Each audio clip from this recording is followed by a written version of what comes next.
Good morning, and welcome back to the Endgame. We are in Monster Hunter Portable Third for the first time in what I suspect is a little while. I haven't actually double-checked to see how long it's been. But, yeah, I'd like to do Portable Third more often. It's just, as I've mentioned frequently, there doesn't seem to be much interest in Portable Third recordings on this channel, or really any channel that I've ever recorded Portable Third on.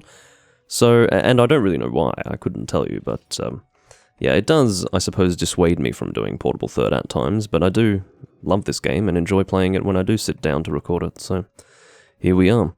I do currently have a group of 3. We've got AJ, who is obviously becoming something of a permanent fixture in these live streams, and unfortunately he doesn't have a very well-built character in this game, but he is able to join endgame quests, save for anything that requires HR6, I suppose. I wouldn't mind doing his key quests, although perhaps he would prefer to build his character. I'll definitely open the floor up to him if he would like to post other quests, but just to get started I've selected a random hunt, which is Great Baggy and Lagombi in one quest. It's not going to be a bone-breaking exercise to kill a Great Baggy and a Lagombi, but maybe it will serve us well as a warm-up. Or maybe it'll just be a blink of an eye and all of a sudden it will be over. We'll see. I'll try to bring something that's not absurdly strong. Maybe I'll bring a sword and shield, how about that? I suppose this one.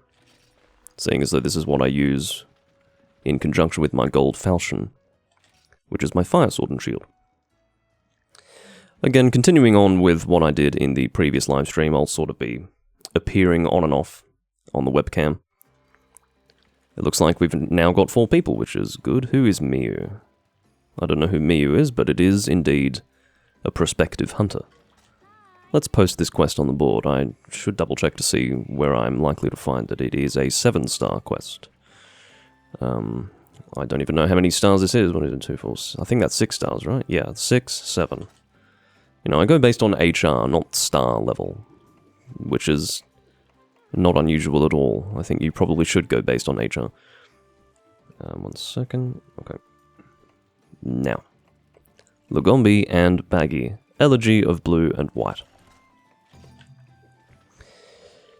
Miyu is garbed in the attire of Endgame Portable Third, although it's not the most remarkable armor set. But yeah, he's got a mixture of what appears to be Elatrion and Doba and all of that. I can't really look at the Doba set, not the set itself, but perhaps just the name of it without thinking about the Doberman breed of dog. I just think, well, why Doba? What is it about Doba? There must be a meaning to the word Doba, which is consistent across that armor name and also the Doberman breed name that I'm not aware of. It must refer to something, and I've never been curious enough to look it up, I suppose. That could change today, I'm not sure.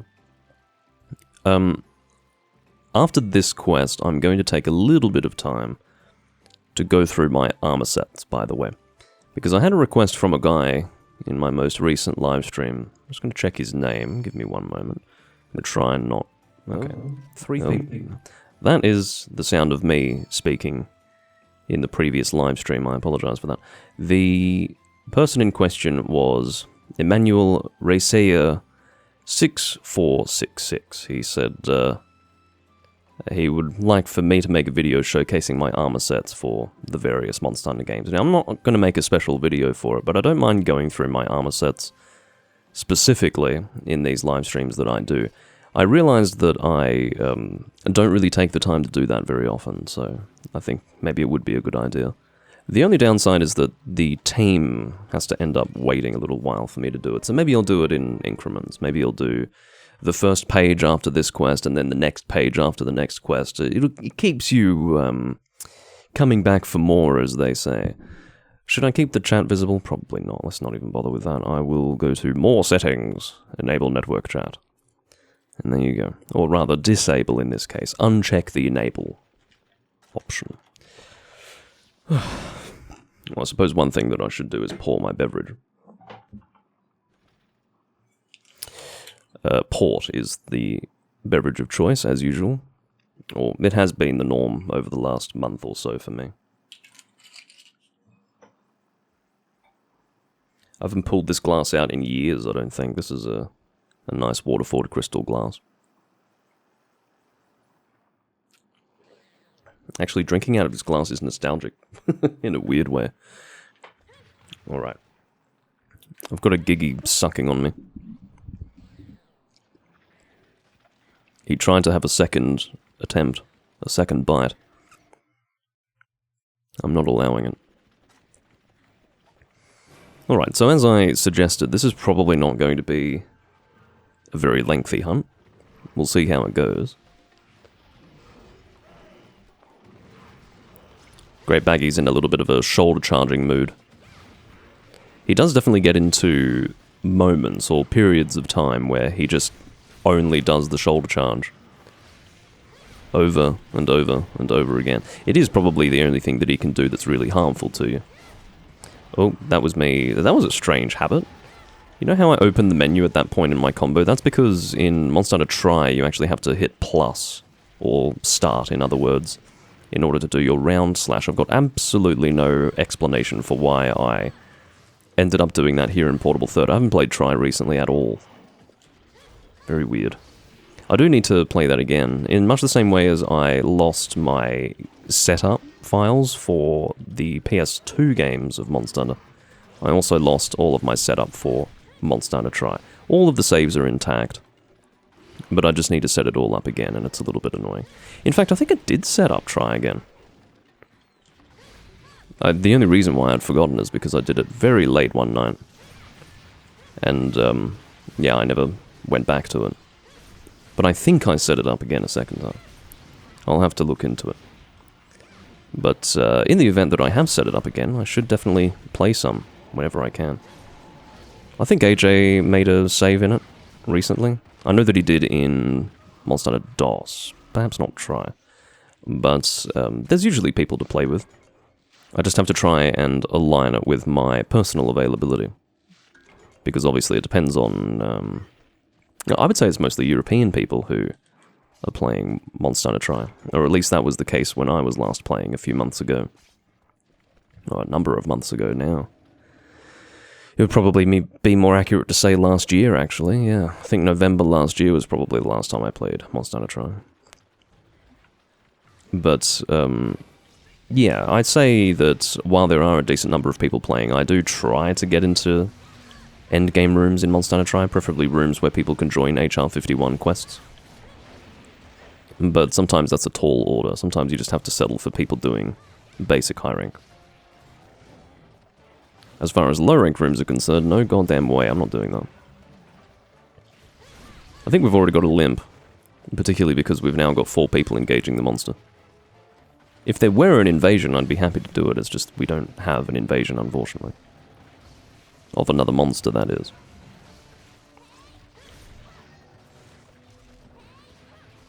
It usually, in fact, I think almost exclusively, takes the form of warning. You know, you get a sort of big warning screen in this game, which means basically your invasions are optional. And they take place after the quest has been completed. You can always tell if a warning is going to come, not just from the unstable locale, which will usually be visible, if not always visible, before you depart on the quest, but when you actually clear the quest, you won't be able to move your camera if a warning is imminent. That's usually how I know. I don't even pay attention to the unstable locale icon. I tend to find out by trying to move my camera and realizing that I can't. It's just a weird little quirk and something that heralds the arrival of warning, which is obviously very exciting. It's exciting insofar as it doesn't actually happen in any other game. It is purely unique to Monster Hunter Portable Third.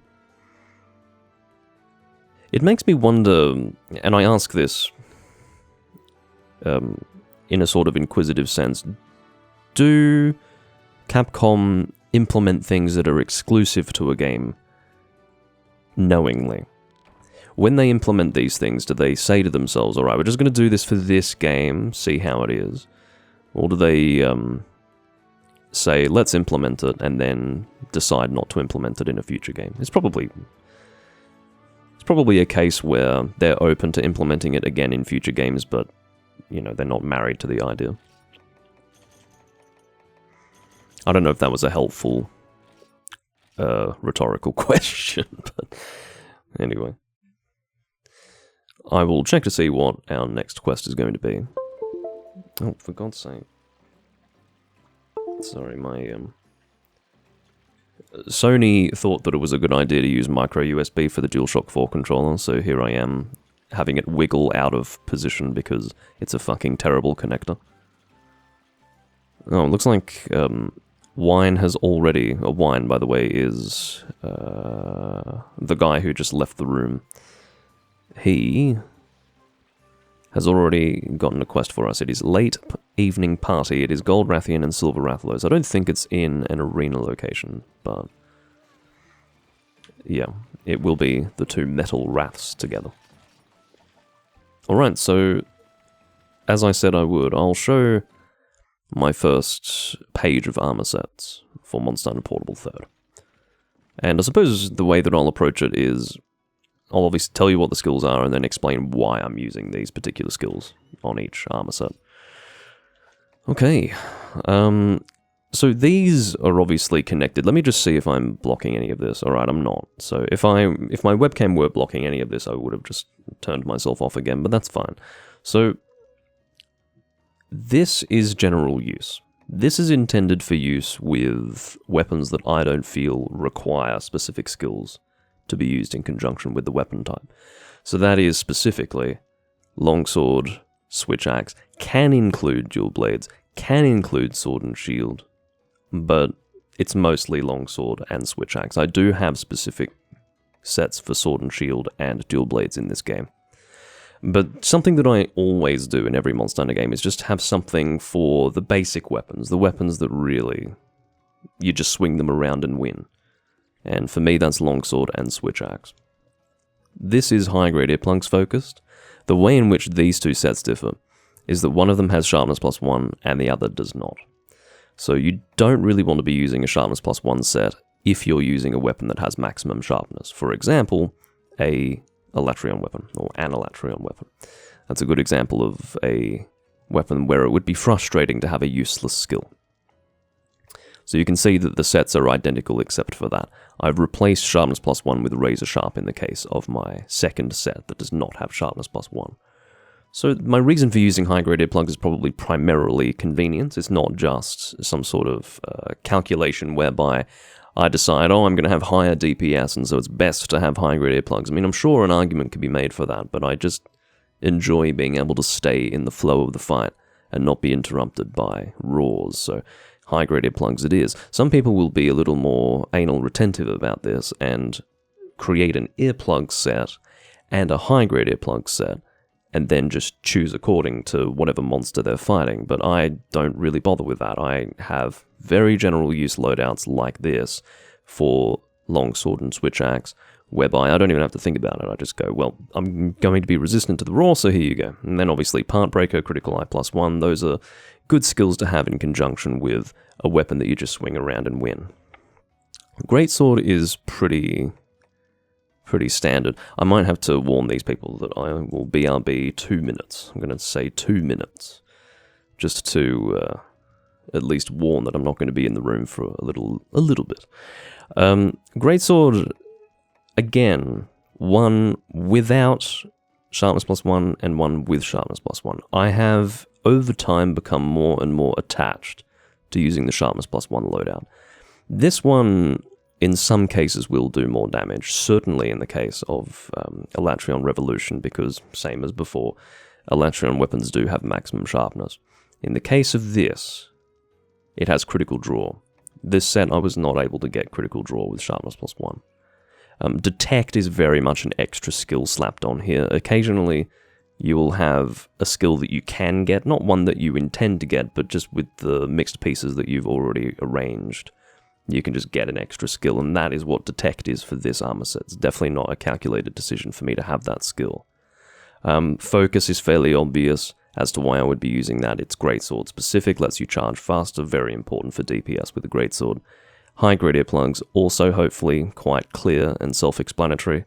What it does is it increases your DPS in a way that's much more helpful than it is for, say, a switch axe. It's helpful in that you've got a weapon type that is focused on getting level 3 charges. You need to actually be standing in one place for some time in order for it to be working properly, or at least for it to be at maximum effectiveness. And so therefore, a roar is one of those moments where you can take the time to stand still, because the monster is also going to be standing there doing nothing. And by stand still, I mean focus your weapon, get a level 3 charge, and get the damage that you want. Also, when the monster's standing still, it's easier to aim for a weak point. So, yeah, not everyone uses earplugs or raw resistance of any kind with their greatsword. I don't understand those people. Sword and shield is not always something that I have a specific armor set for, depending on the monster hunter game, but for this one I do. Usually it's sharpness centric, so you can see I've got speed sharpening and razor sharp. Attack up medium and critical eye +2 are just designed to boost the general damage of sword and shield, which is already not a very high damage weapon type. But yeah, always if I'm going to take the time to have a sword and shield loadout, it will be sharpness focused, because it's a weapon type that you're swinging very often. Because you're swinging it so often, the sharpness is going to deplete very quickly. So definitely sword and shield is one of those weapon types where you want to be supporting your sharpness. It's already sort of built into the weapon type. It's going to have more sharpness than your average weapon. But I like to help it along. And speed sharpening, of course, makes it so that you really don't have to worry about sharpening or the process of sharpening. If you have to sharpen more frequently, it takes no time at all. Just one stroke of the whetstone across the blade, and then that's it. All done. This one is... why did I call it H sword? Huh. Well, the naming eludes me at the moment, but you can see this is basically the same. One has sharpness +1, the other does not. So, yeah, what is the same about the two armor sets is that they have two sharpness skills of some kind. I'm going to leave it there for now, because I need to join these people. I'm keeping them waiting for some time. Let me just equip something that's appropriate. I'll bring... how about this? Let's just bring this. Because I want to get into the room as quickly as possible. I haven't actually checked the volume of the game, by the way. The game might be a little too quiet. I don't know where Wine has ended up. Seikara, I think he is in-game. I'll ping him.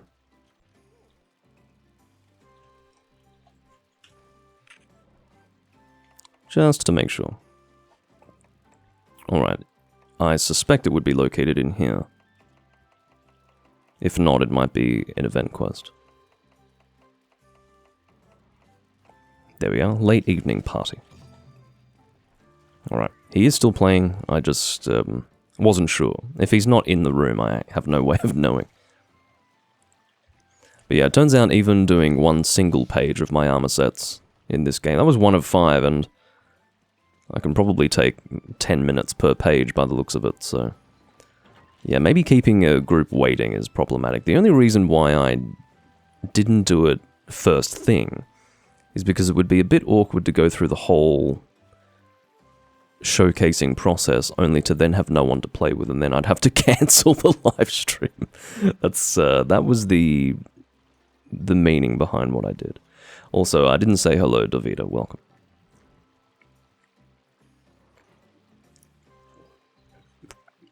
That'd be very awkward. I suppose at that point I'd have to perform an edit and just really commit to doing Portable Third. I wasn't sure if I was going to be able to get a group of 4, but I certainly did. It's good news. You were lying to me, AJ. You said that your HR5 loadout was just full jaggy. It seems that you've got at least 2 armor sets that are not full jaggy, so that's good news.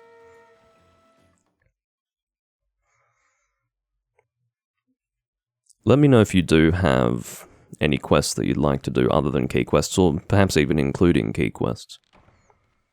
I wouldn't mind doing them. Alright, so Miyu and Hayabusa are currently engaged with different Wrath monsters. There you go. There aren't two different Rathalos monsters in this area. That would be rather strange. I don't know if that's ever been done. Have they done, say, a double quest with two subspecies of Rathalos? I don't remember that. Maybe in 4 Ultimate.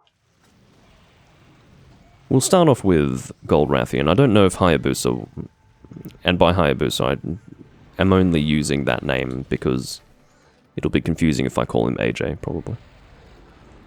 Like, for example, Sekara is Y and Hayabusa is AJ, but then how do you keep track of that if you don't know who the people are? Long story short is you don't keep track of them. You get confused, so I'll try to reduce the confusion. Now, for those of you who watched the previous livestream and remember the popcorn gun lance that I had, this is basically the Monster Hunter Portable 3rd equivalent. It's a shelling gun lance. It's quite useful and effective. Let me just double check the volume of the game, see if it's loud enough. Yeah, I can make it a little louder. Raise the volume just a little bit.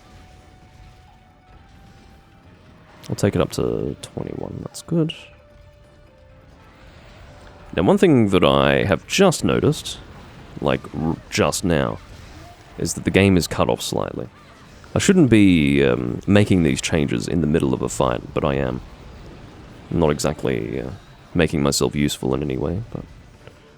Is this PC game capture or game capture? It's PC game capture, so I will do that. Pull it into there. There we go, that's better.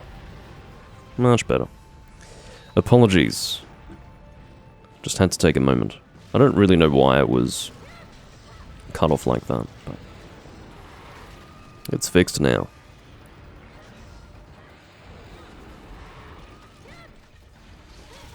As you can see, the gun lance is very, very dynamic here in Monster Hunter Portable 3rd.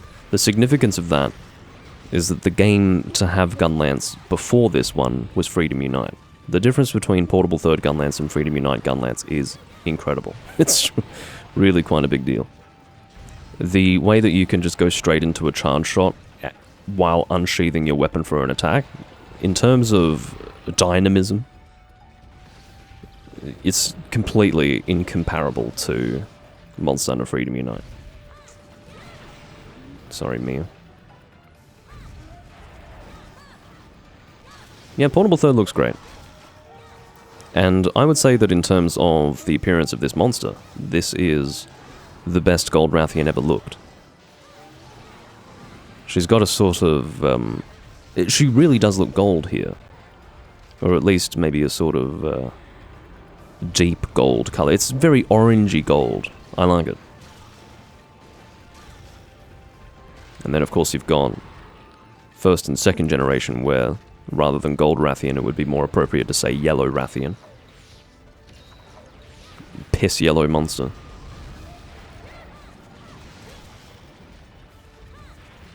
Breaking the head is quite useful for rare drops, by the way. It's not a weak point. In later games, let me try to remember this. It was either Portable 3rd or 3 Ultimate, where breaking the head would allow it to become a weak point. I believe it was that. Or it was something from 4th gen. I'll have to refamiliarize myself with that. All I can tell you is that at a certain point in the series, the head was always not good to aim for in terms of damage. And then later on, it would become a weak point if you broke the head. But I don't remember if that was a 3rd gen thing or a 4th gen thing. Breaking the head, however, will always give you a wound reward, which will be a chance, usually for a rare item. I don't really need to carve this monster, but I'm doing it anyway.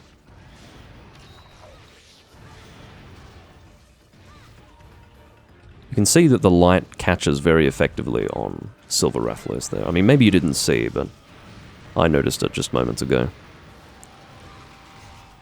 He's got a sort of sheen on his scales, and when the light catches it really communicates that metal texture. It's very good.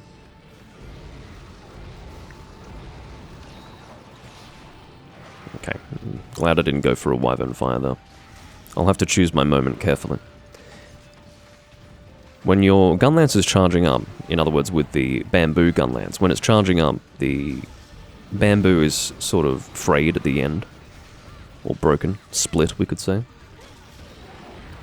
But when the gun lance is fully charged again, it turns into a regular piece of bamboo. I said I would choose my moment carefully, and that was really pushing it. I think I did just manage to get him. I've mentioned this before, and I'll mention it again. It's very frustrating that in Monster Hunter Portable 3rd, there is no burn indicator on the monster to actually show that you've made contact with your shells. You just have to fucking hope that it's made contact. That's asleep. It's a shame I don't have my Wyvern Fire. This guy's gonna get fucking annihilated. There you go, broke the head with that.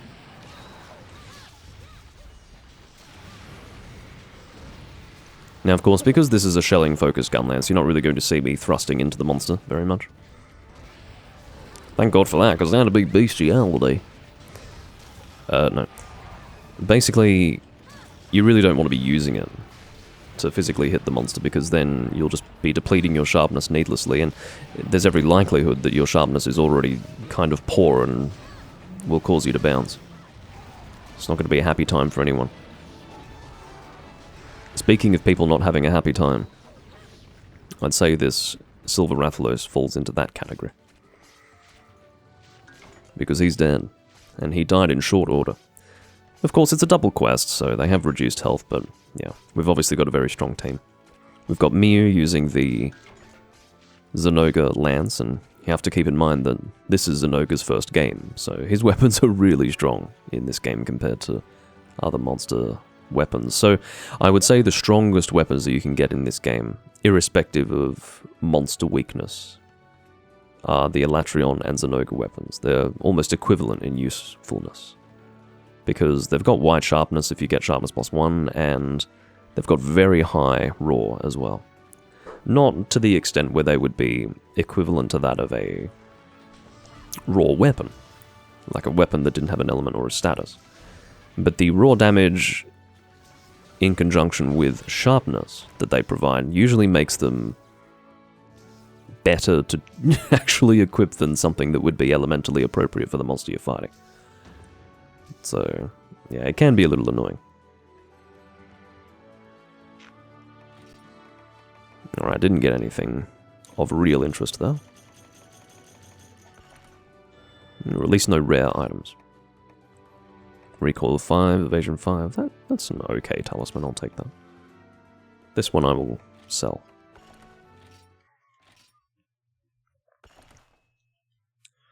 Alright, I'll try to be quick with my other armor sets that I showcase. Let me find the quest that we're going to do next.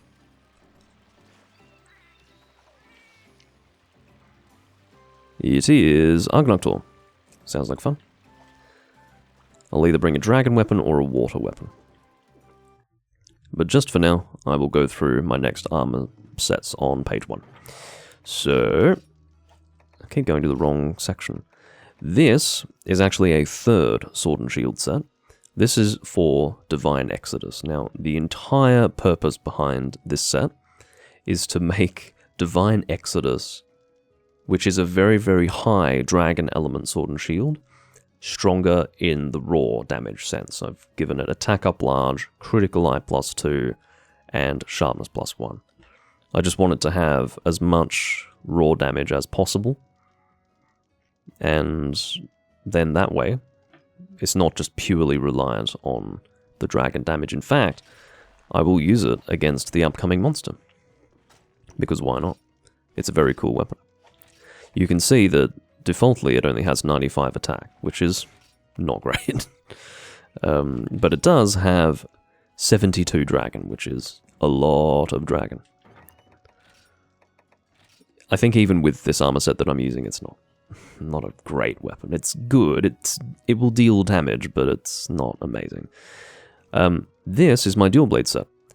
This differs from all of my other sets because it does have a stamina-based skill. Now, Marathon Runner, you've got different sorts of stamina skills. This particular stamina skill is designed to reduce the amount of stamina that's depleted while you're in demonized mode.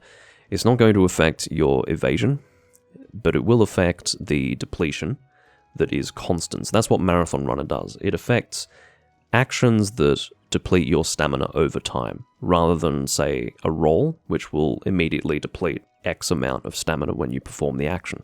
So Marathon Runner just basically means, to put it simply, that you can stay in demonized mode for longer. Critical Eye +2, fairly obvious. Sharpness +1 and Speed Sharpening are on the armor set just to, I suppose, in recognition of the fact that, like the Sword and Shield, you're likely going to be hitting the monster quite a lot, especially if you're doing Demon Dance. So, sharpness skills are encouraged. Here's the Lance set. All pretty obvious. You've got the standard Guard +2 and Guard Boost. If you're ever having issues getting both of them, along with other skills, I would say go for Guard Boost over Guard +2, just because it will at that point be a bit better general use choice. If you want to make two different Lance sets, one with Guard +2 and good skills, and another one with Guard Boost and good skills, like, say, damage-based skills, you are welcome to do that.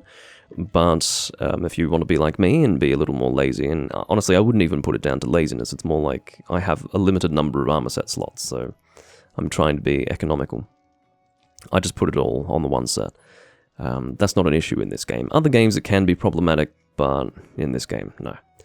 Able to get Critical Eye +2 as well, and Mind's Eye. Now, the reason why I use Mind's Eye with a lance is because somehow, logically in my head, I think, as I thrust into the monster, what if I pierce into something that causes me to bounce? I find that when it comes to the lance, you're slightly more likely to hit an armored part of the monster that you were not intending to hit, so that's why I use Mind's Eye. It might be a slightly misguided and misunderstood interpretation of how the lance is going to work, but whether the idea is misguided or not, I do enjoy having Mind's Eye on a lance. It feels appropriate. And I enjoy having Mind's Eye when I do have it.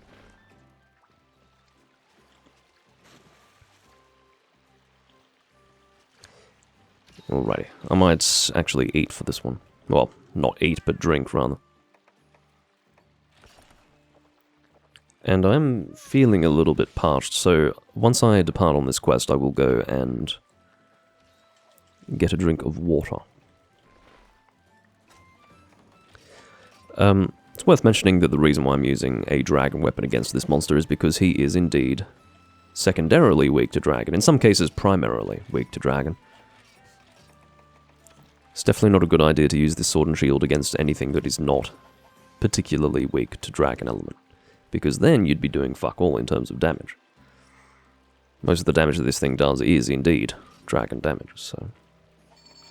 You can see, even with all of my boosting of the attack of this weapon, it's leaving me with 137, which is not quite high rank level raw damage. It's like high low rank level, but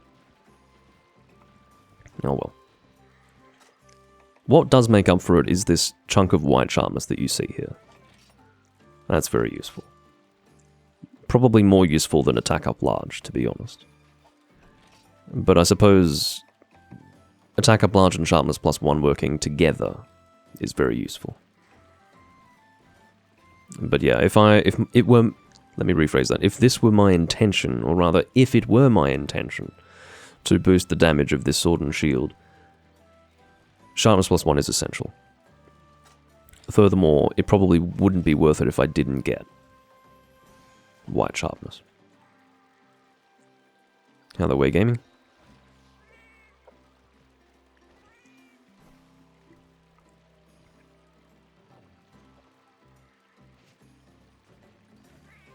But yeah, I'll let these guys depart and then I'll get a drink of water.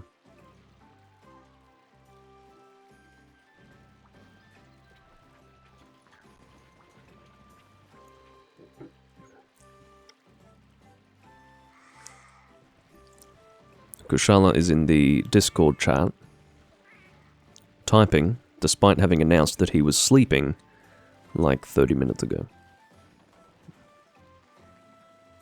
Don't know what that's about.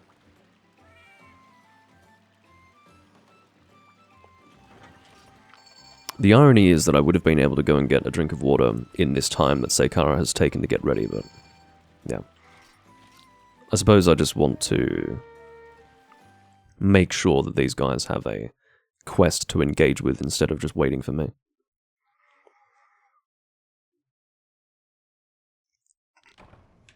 Alright, this should be a safe place to stand. I'll be back in just a moment.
And I'm back.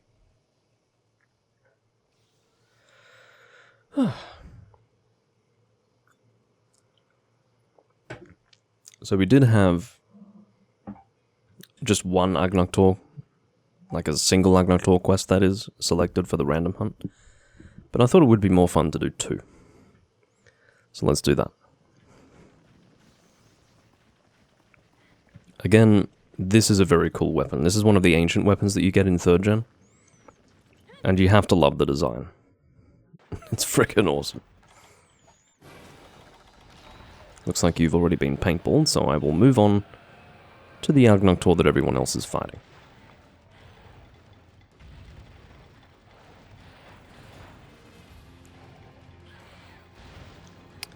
I'm trying to remember what circumstances are best for Dragon against this monster. I think it's when he's hardened, he's weaker to Dragon than water. And when he's molten, he is weakest to water. But yeah, Dragon remains useful in all events.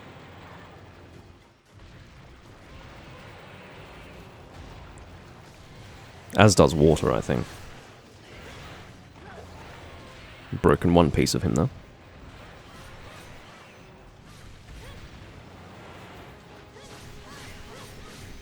Yeah, I imagine Dragon Shot's very useful against him when he's hardened. But Dragon Shots in this game are quite difficult to get. The reason why is because Dragonfell berries are... I don't really think you can farm them. And you certainly can't buy them. Maybe you can farm them, but you definitely can't buy them. They are hard to come by. So I don't even have a Dragon Lightbow gun loadout in this game for that reason.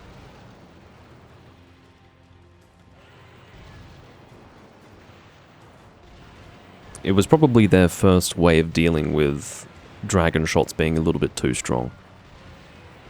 So Dragon Shots in Monster Hunter Tri were quite different. You could load 30 of them, or rather you could carry 30 of them and then load however many the bowgun would allow. And I suppose that was deemed to be too strong, so they nerfed it in this game by making it so that it was really difficult to actually get the Dragon Shots. You can't buy Dragon Shots, and you can't buy the stuff to make Dragon Shots. And then in Monster Hunter 3 Ultimate, they thought, okay, well that wasn't very helpful, so how about we just make it so that you can only carry 3 shots at a time, and then give you a limit of 10 combinations beyond that. So, yeah, there was always an effort in these games to try and make dragon shots balanced. And I would say this was probably the worst example of that. Because I can't even access them. Or at least not in the sort of way that I want to waste my time with.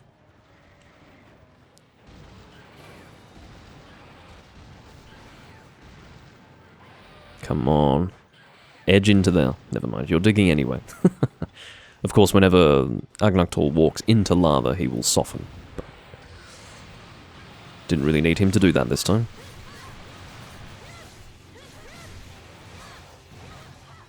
I will sharpen up when I feel that I have an opportunity.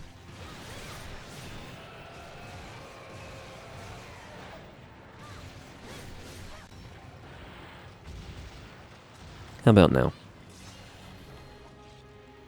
And of course, thanks to the sword and shield and the way that it works, I don't even have to sheathe my weapon to go into sharpening. Which is good stuff. I do wonder just how effective this is. I should check the hit zones for Agnaktor. If I were to open up the hit zones for Monster Hunter 3 Ultimate, I'm assuming they would be the same as they are here in this game. The reason why I say that is because I have a better reference for 3 Ultimate than I do for Portable Third. It is Ping's Dex. So yeah, I might open that up and just see what sort of dragon damage I'm even doing here. I'll check it out after this hunt. Or while we're waiting to get to the reward screen. So yeah, I should be doing the best damage now, as he's in his hardened mode. Which means I need to get in there.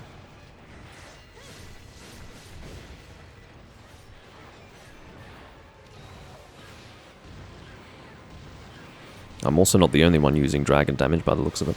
We've got Miu with the Elatrion Gleam. And I'm not sure what Wyatt is using. What's he using?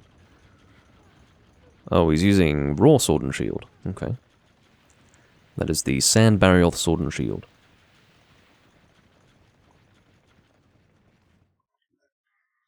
And I believe that has a Fire Awaken in Monster Hunter 3 Ultimate. It's a pretty cool weapon. And looks very cool.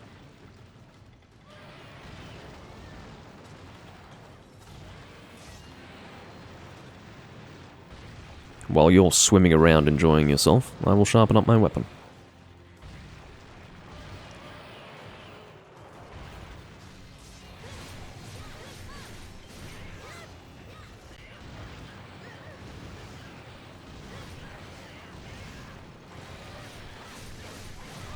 Had to get rid as much as I wanted to hit the monster there, I had to get rid of my Fire Blight though. Just awkwardly rolling into the monster instead of hitting it. And there he goes. Goodbye. If you need claws, you definitely want to break all of the claws because they can be very annoying to get otherwise. Probably less so here in Portable Third, but in Monster Hunter Tri, my god. Even if you break all of the claws, you'll get like 1 claw in the rewards. And you tend to need as many as 3 or 6 at a time. Sometimes 6 at a time, I think. Depending on what you're forging. It's awful. It's really awful. It's a bit like Lao Shanlung in First Generation. Trying to get a fucking claw is actually really difficult for some reason. Same with Agnaktor in Tri. Seikara is slashing at me. I'm gonna check wherever it is. Hold on. Ping's Dex. I'm just interested to see what sort of damage I've been doing.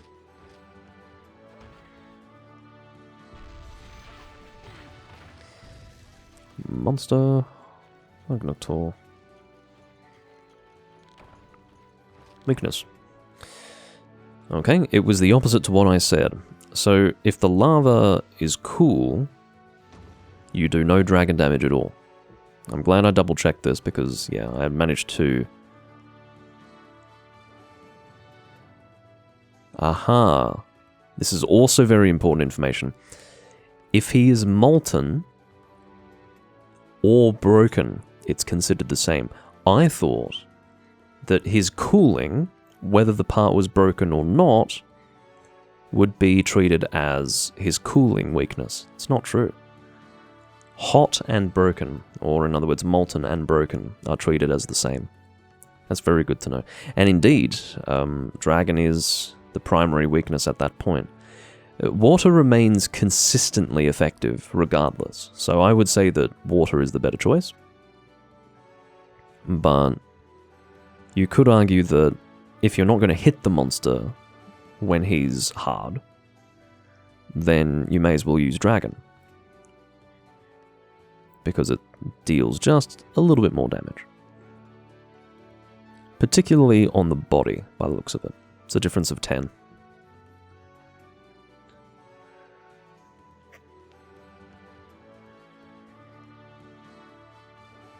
Yeah, Dragon Gunlance is definitely the way to go, because of course, when you shell with your Gunlance, it will produce a small amount of fire damage, which then melts the part of the monster that has hardened.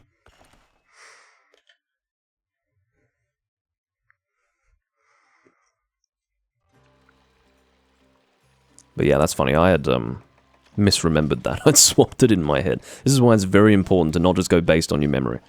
Or at least, not for me to go based on my memory. You need to refresh your memory every now and again. Because I took the time to check that out, I'm not going to go through any of my armor sets at this time. I'm just going to get the next quest on the board. And get ready for it. Sandbarioth and Zenoga. It is the Yaiba event quest.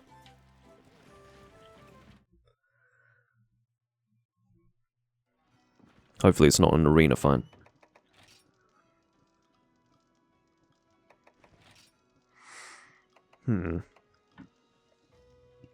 Sandbarioth and Zenoga. They're both weak to ice, so definitely an ice weapon.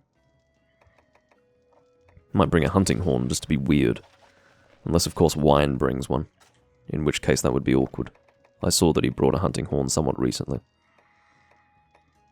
What? Where's my ice hunting horn? I don't have one. Why is that? Fine. I'll bring Darkest Coffin.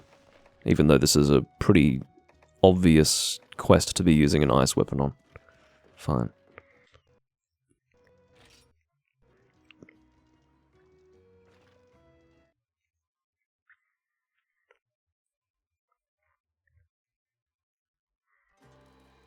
Alright, Sekara is using Gunlance. Go down to event quests, and we're looking for Yaiba.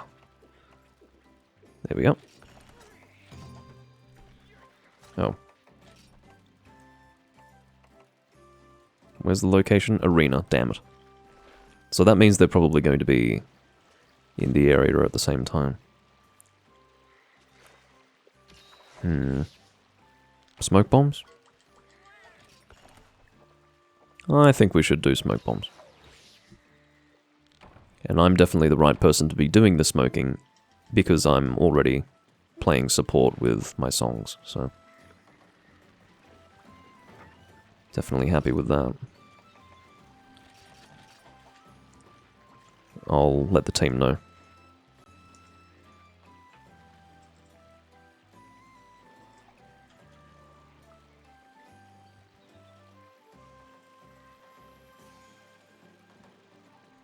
Now, that is assuming that they're in the arena at the same time. I do believe that they are.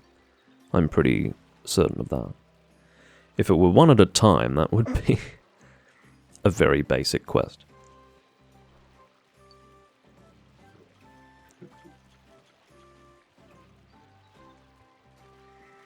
Looks like I'm not the only person using poison.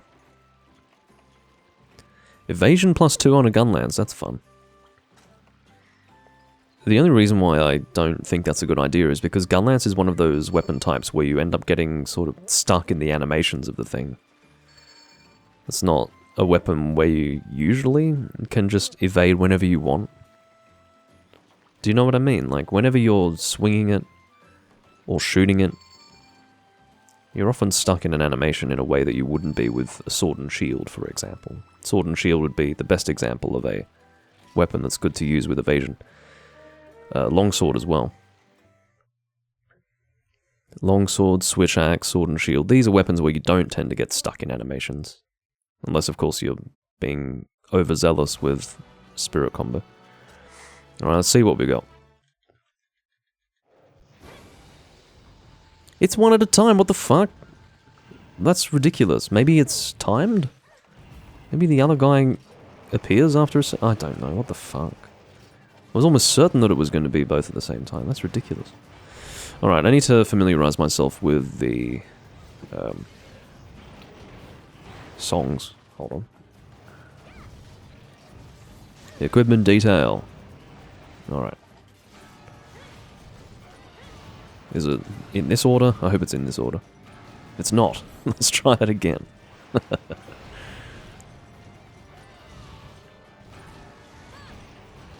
Don't mind me.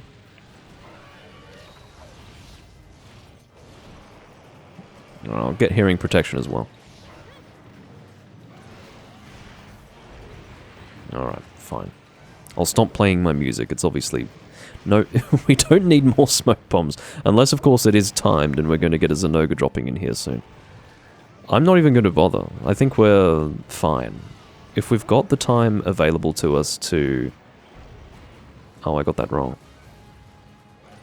If we've got the time available to us... Why do I get... Am I fucking stupid? Let's try this for the third time. My god.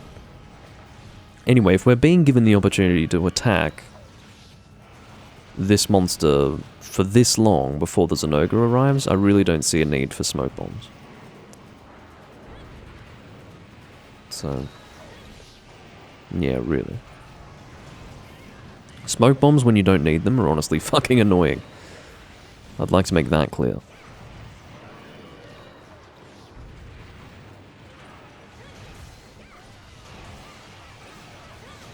It was nice of you to stop right when I'm here to hit your head.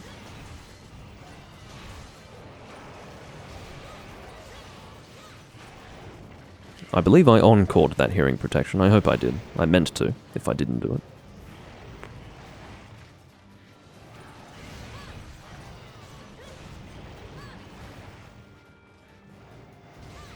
I hope this smoke is going to dissipate soon. It's driving me nuts. I can't believe I got caught on him like that. Did you see that? I was just sort of very awkwardly walking alongside him and then got hit. It looked really ridiculous. What I was actually trying to do was get around him, but he was very closely hugging me. And in a very effective way. I felt trapped.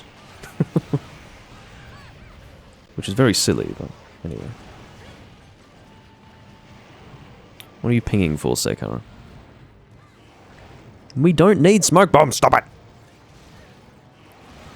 It was a mistake, okay? The reason why I dropped it was because I needed to drop the smoke bomb ASAP before I had the chance to check to see if both monsters were in the area.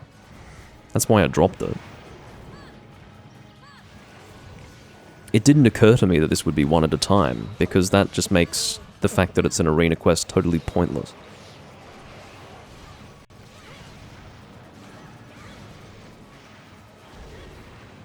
But I guess that's how they wanted to do it.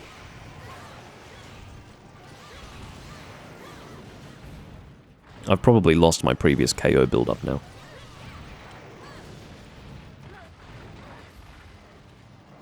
I am, by the way, playing like absolute donkey dick. Thought I'd mention that.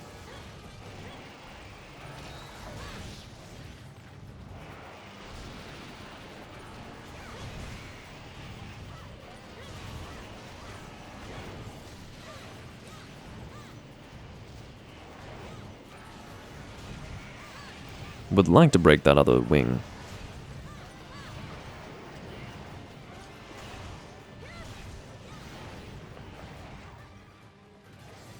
If I see another smoke bomb go down, I might cry. But I'll do it very quietly. You're not going to hear any loud sobbing or anything like that. There you go, finally got that KO.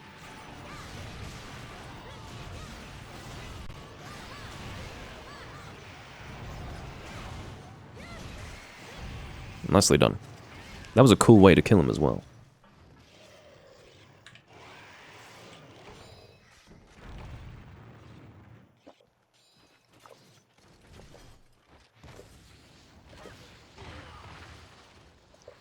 I don't know if Seikara is trolling me or what's going on. He's probably dropping them as a joke.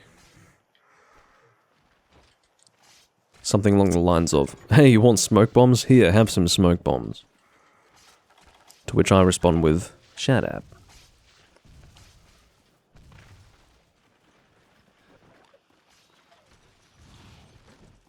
What the hell's this? Sonic waves? No, snow mud negated, that's what you want. That's what you want.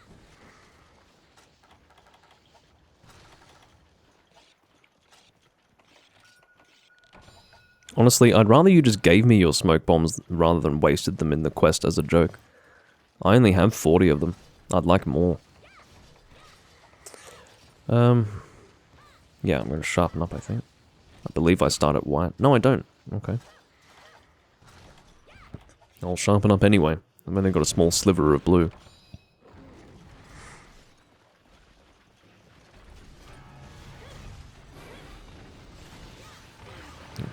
Lovely. Thank you for that. He pinged in apology, so...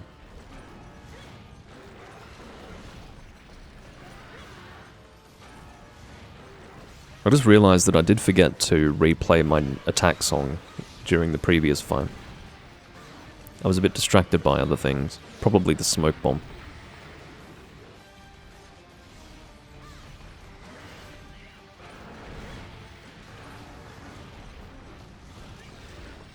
Need to get some movement speed up. Or I'll just get hit. It's fine, I don't really need to play self-improvement anyway. Well, sorry, I don't need to play ESP.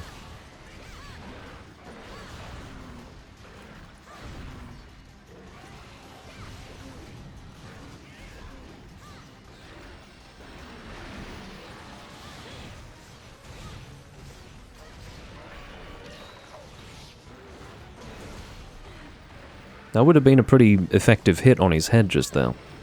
The encore hits are quite high motion value, but still I would have preferred not to get hit.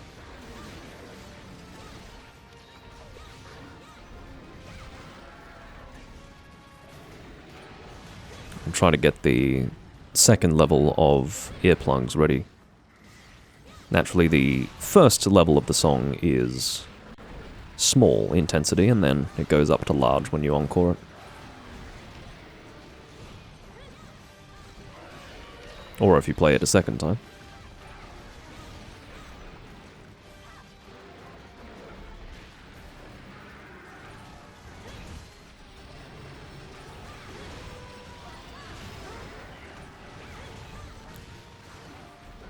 He's having trouble getting into his rage mode, isn't he? With the amount of damage that we've dealt to him, I'm honestly shocked that he's not in it yet. Because he presumably has reduced health. We're beating up on him. Oh, I'm still visible.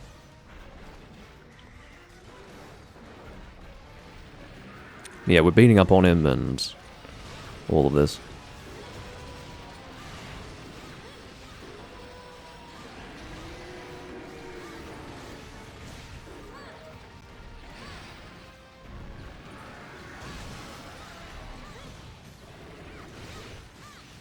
You finally did it.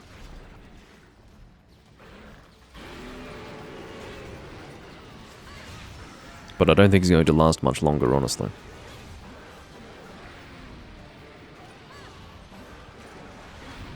Alright. Good on you. I'll get some attack on the go again.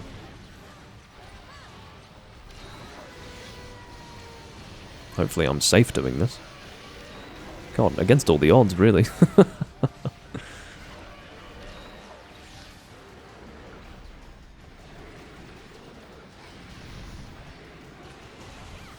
Sorry if I hit you, Seikara. I did not. Shockingly.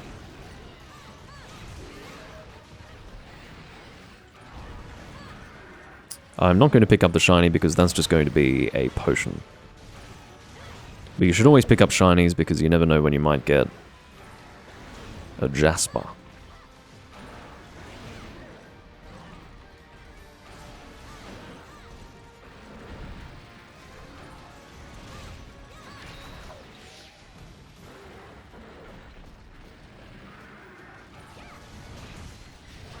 I think it's time for a KO, to be honest with you.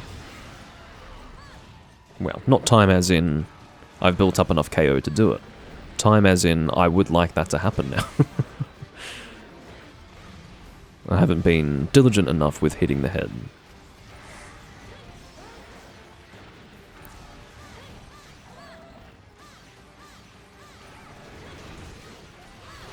There we go.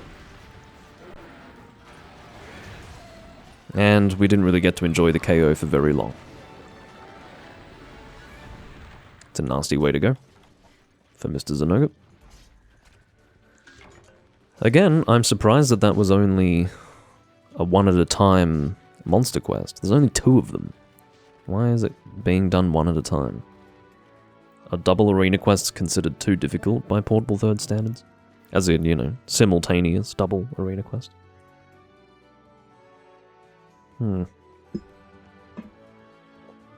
Unusual.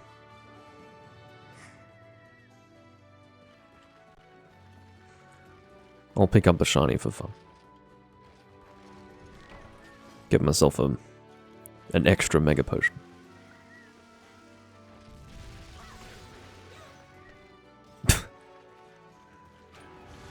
Was a good counter.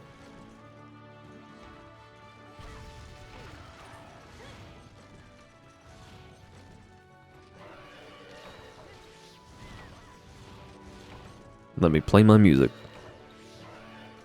Yeah, I would have liked to have used a ice weapon, but I had decided on using a hunting horn, only to be shocked to discover that I don't actually have an ice hunting horn. I'll need to check to see what I'm planning to make for that. I'm sure I've still got my little text file with all of my portable third weapons on it. Yeah, portable third weapons, here we go. So, hunting horn, for ice, it is, oh, that's why. It's Nahabra, that's why. It's a bit sad that there isn't a better option, but yeah, that explains why I haven't done it. Alright.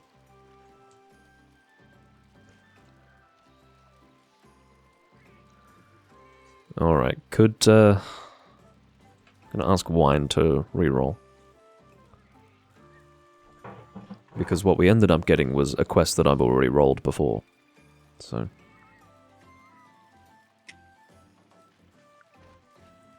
In the meantime, let's have a look at some of my other armor sets. It's actually a bit more tiring than I expected.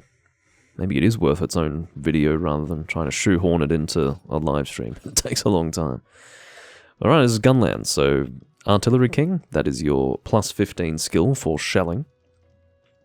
Definitely not a requirement for Gunlance, but you should get it because it will be beneficial for your Wyvern Fire. So everyone uses Gunlance differently. Some people shell a lot, some people don't shell very much at all, but Artillery King is useful for everyone because of the boosted damage for Wyvern Fire. I don't care how you use the Gunlance, you should be doing the Wyvern Fire. It is free damage, and it's very good damage. So if you're using it consistently, which you should be, Artillery King is very useful. Which is Artillery Expert or whatever in the other games. Attack up medium, self-explanatory, and I've got Guard Boost and Guard +1. I was only able to get +1 if I were getting the plus 15 artillery skill. This, as you can see, swaps out attack for sharpness +1. I do tend to use this actually, because one thing that this set doesn't really demonstrate is the importance, actually, of sharpness skills when you're using a gun lance. I suppose it depends on how important sharpness is. It might depend on the weapon that you're using. Maybe you'll have a gun lance with very, very good sharpness that you would use with this particular armor set, but this one here is for... I mean, it's useful in any event to have a sharpness skill of some kind on your gun lance, but particularly useful if you've got a relatively low sharpness gun lance. This set, we've already seen. This one has load up because it is actually shelling focused. Load up is entirely usable with gun lances. It gives you 1 extra shot for your shelling. Sharpness +1 guard boost, obviously because it is shelling focused, we've got Artillery King. And believe it or not, this is a 4th gun lance set. This is one that is specifically designed for the Shining Ishtar, which is a very, very good gun lance. It is the Gold Rathian gun lance, which deals poison damage. So, status attack +2, sharpness +1, guard +1, speed sharpening. I've gone for 2 sharpness skills for this one. And last thing I'm going to show before we depart on the next quest is my general use status set. So this is intended for use with the longsword, probably also sword and shield, switch axe, and I guess dual blades as well. Currently using the Shadow Binder, which is very much a tri-weapon. And yeah, the rest of it is just general use skills that I would have for a longsword. So yeah. What are we hunting again? It is Duramboros. It wasn't a case of, what are we hunting again? Because I went to check out my sets while it was being decided upon. Again, AJ, I don't know if you've mentioned a quest that you'd like to do, but I'm happy to open the floor up to you if you'd like to post things. Duramboros, huh? Could bring fire gun lance, maybe? Not gun lance. Well, I just said gun lance, so let's do it. No, I've already done a gun lance in this recording, so let's bring longsword. Let's be special. Fire longsword. Wyvern blade pale. Very good.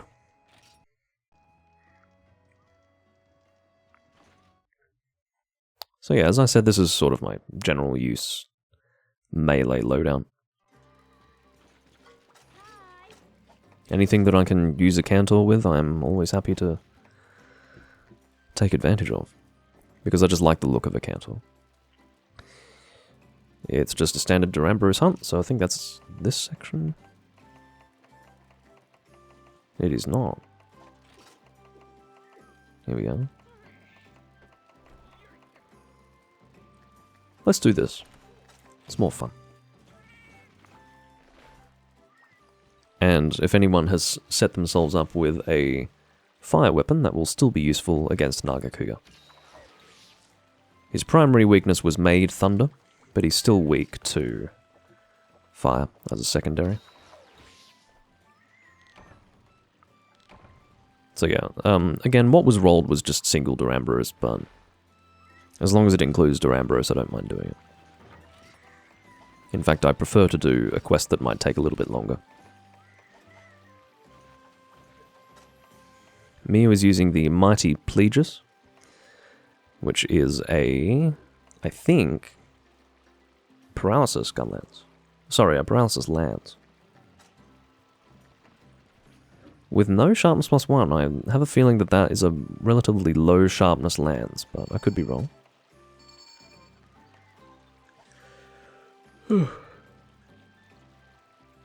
Maybe it's passable. Really, low sharpness is quite passable in a high rank game such as this. So it's not the end of the world if this person is almost entirely reliant on green sharpness.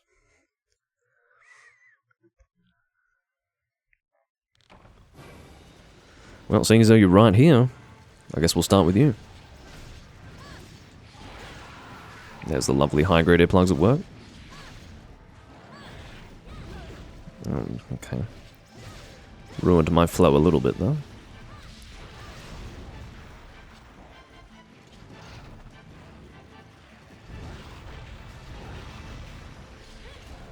Oh, okay, fine. Had to extend my combo there because I missed my opening slash. Aha. Very good timing for a paralysis. May as well aim for the tail.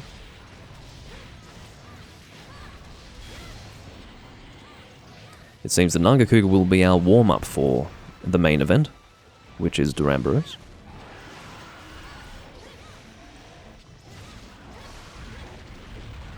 Thank you for that. Probably the first time I've ever thanked a Jagear for shoulder charging me.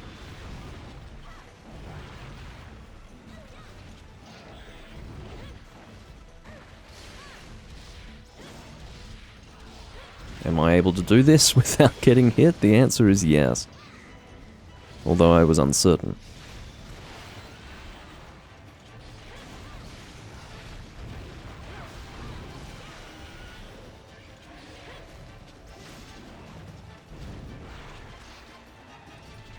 Yeah, that amount of white sharpness is depleted very quickly with a weapon like the longsword.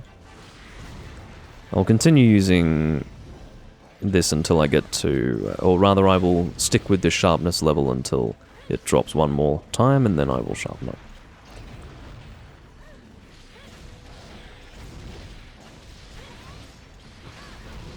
Damn it.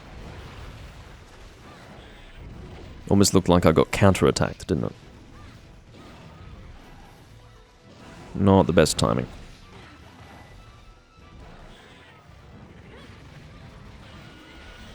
Now, the poison that we're seeing there might actually be from Miyu's lance. I may have been wrong about it being a paralysis lance. Oh no, we did have a paralysis as well, so maybe this is thanks to Hayabusa with the coatings that he's using. Oh, it's one of those special bombs. Did a good job of hitting Hayabusa though.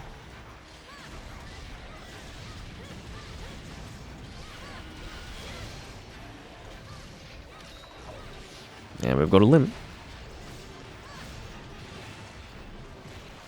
Aha. In the end, that tail cut sort of helped Nagakuga there. That pushed him closer to where he leaves. Well, we definitely tried. We definitely tried to kill him, though.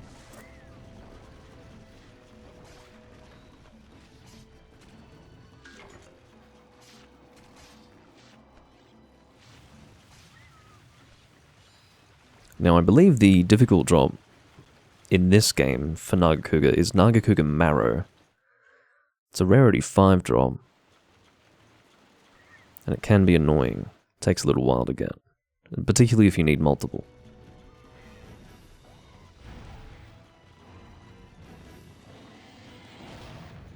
I think I've got a decent number of that. It could also be Medulla. It's either Marrow or Medulla, but I believe it's Marrow.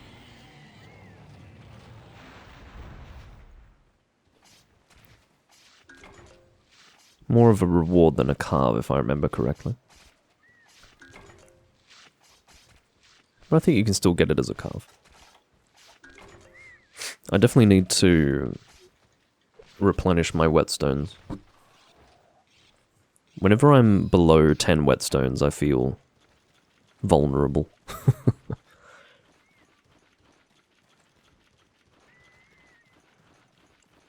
That's something you really don't want to experience. Running out of whetstones. It's a terribly embarrassing thing to have to do, to ask your teammates for whetstone. Really the only game where I've experienced it in is Monster Hunter 4 Ultimate, where whetstones are used as a combination material for slicing shots. So I would end up... So how it works is there's no separate gunner pouch in that game, so I always have whetstones whether I'm using a gun or not, which means that if I use a slicing loadout, or if I use a slicing set, I end up just using the whetstones that I would normally use for Blade Master, but then I forget to replenish them. So then, you know, I look like an absolute dip, like an absolute dork, having to ask for whetstones as if I hadn't appreciated the importance of them and made sure they were in my inventory. Well, the idea is that I generally ensure that they're always in there.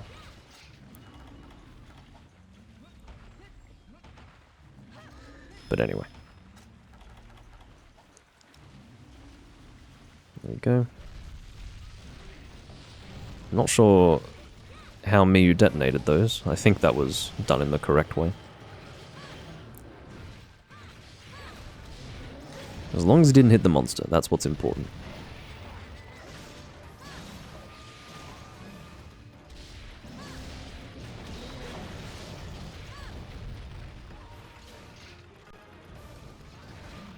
Now, of course, the best thing for me to be hitting, really, against this monster is the tail. But just for consistency of damage, I'll aim for the main body. Except for in these situations, this is where you want to be aiming for the tail. If you want Duramboros sacrums, mine that tail. Because sacrums can be very annoying to get in this game. It's one of the very few things that can be challenging in terms of rare drops. There was one particular person, and I think it might be Wine. It might be Wine.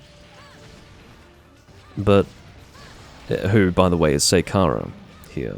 I don't know, it's just a guess. It could have been Wine, it could have been someone else, but basically someone in Hunsterverse killed 30 Duramboros and never got a Duramboros sacrum, which is shocking. Really, really shocking. And, yeah, it was definitely a traumatic experience for that person. It was traumatic for me, and it didn't even happen to me. I couldn't quite believe it.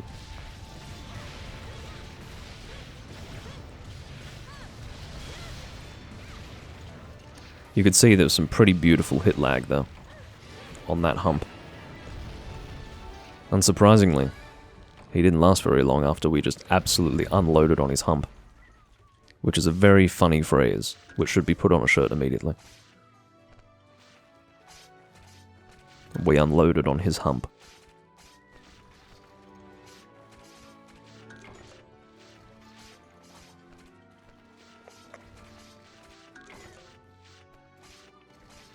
Yeah, AJ, if Marrow drops in low rank, maybe Marrow is difficult to get in low rank. There was a game where getting Marrow was difficult from Nagakuga, I'm not sure. I know Medulla is not hard to get. If you don't need the Sonic Bombs, I'm happy to be given them. Whenever I see people wasting things that I either have in short supply or that I would like more of, I just cringe. I'm like, just give them to me. If you're gonna throw them, give them to me.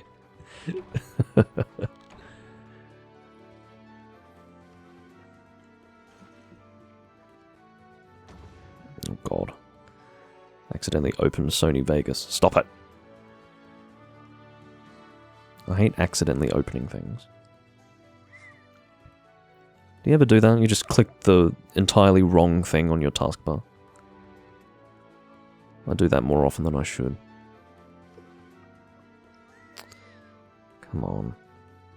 No. I'm just waiting for it to load. So then I can close it. Just don't want it to interrupt my live stream in any way.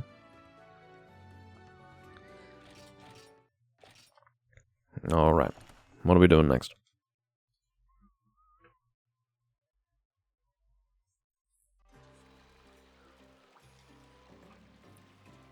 May as well show the chat.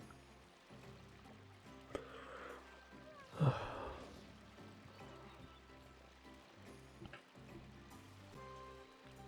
think AJ is wanting to post Glacial Agnaktor and Rathalos plus Rathian. Well, Glacial Agnaktor must be just standard Agnaktor.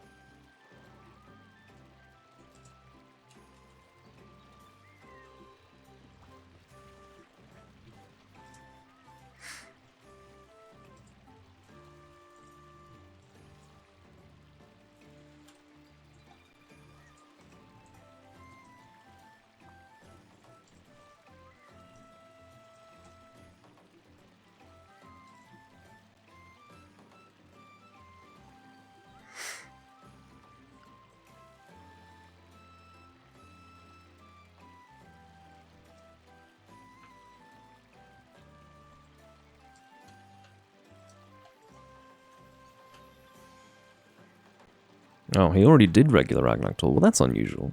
There shouldn't be another requirement, not that I know of.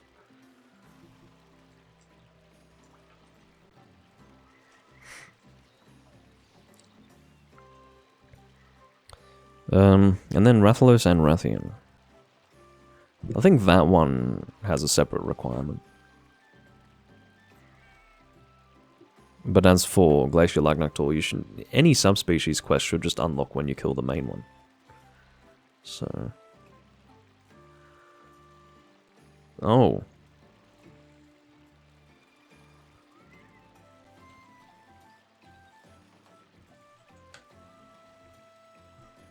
someone used the word missing. I'm not sure who it was. It might have been Hey AJ with the F2OG icon next to his name. The word missing was used.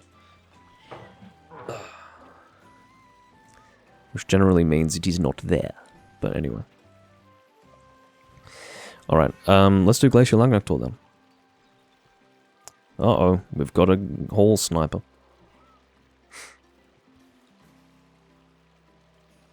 Let me speak to this person. Oh, he's left. Well, hopefully he doesn't come back. Hopefully not.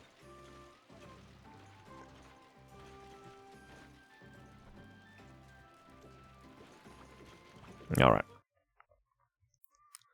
Let's do Glacial Lagnaktor. I just saw the Brain Fox Lance and nearly came. It's one of the most beautiful weapons in the series. I don't know who was using it. It was probably Seikara or something. Okay. Glacial Lagnaktor, fire. We want fire damage. So, I guess dual blades. We haven't used dual blades in this recording. And dual blades really did come into their own here in Portable Third. Another really big jump when it comes to the dynamics of the weapon type compared to Monster Hunter Freedom Unite. Glacial Lagnaktor, here we go. Ice Wedge.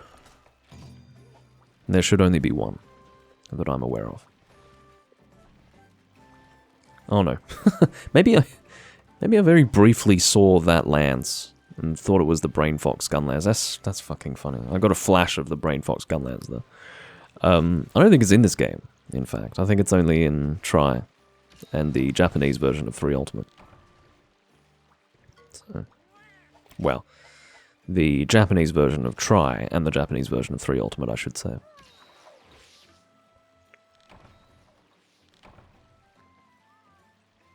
Or maybe it is in this game. I should check. I think I have to check now. Because I want it if I don't have it. Looking at the gun lance list. Fire.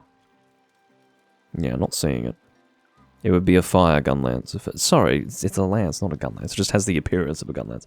Yeah, it is in this game. 100 Fox Spear. Hold on. Let me check to see if I have it. I should have it, honestly. The fact that if I don't have it, I might shed a tear. I should have it. 100 Fox Spear. There it is. What am I doing? What is even...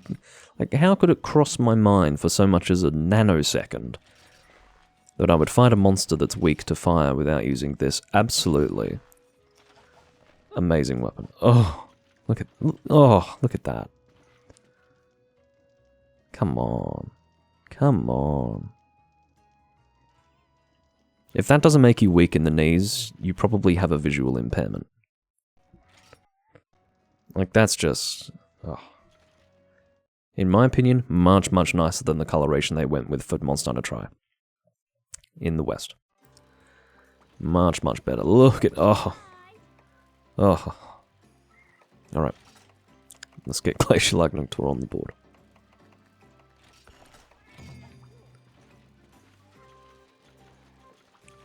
Maybe it was equipped. Maybe I'm not going crazy.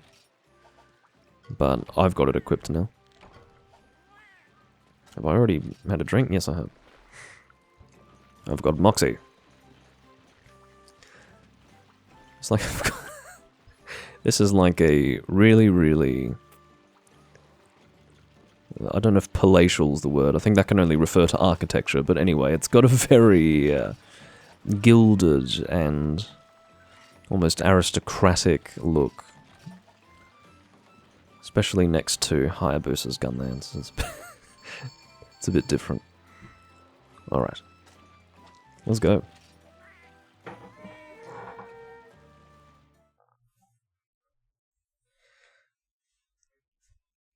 So yes, we're not actually going to be using the dual blades after all. Oh well. Maybe in the next hunt.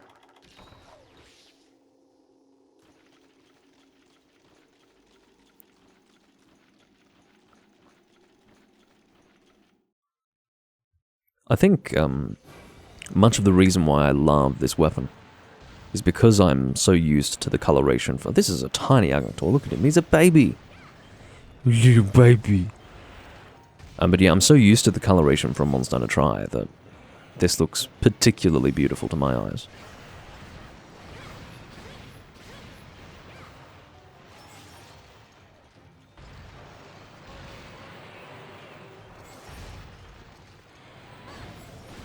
And look at that, my mind's eye is coming in very handy. Very handy. As I said, it's very satisfying to have mind's eye when you've got it. Okay, Miyu was the one with the brain fox spear. I didn't hallucinate it, it did exist. I thought perhaps I had seen Hayabusa's iron gunlance and mistook it for the brain fox spear. It's called 100 Fox Spear here in this translation. The old Monster Hunter 3 translation, when the Japanese version came out, was brain fox spear, or brain fox lance. That might be what it is actually in the first upgrade, but the max upgrade is 100 Fox.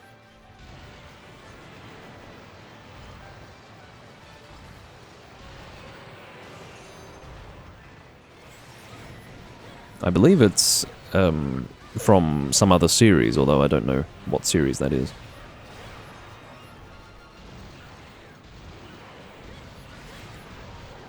In other words, I think it's a crossover, given that it's from an event quest.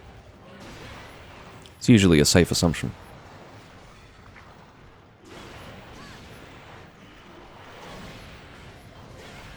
I can see that the baggie has been dung-bombed.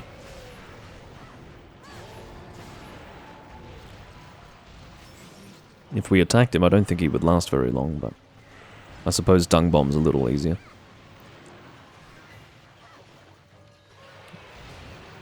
Ooh.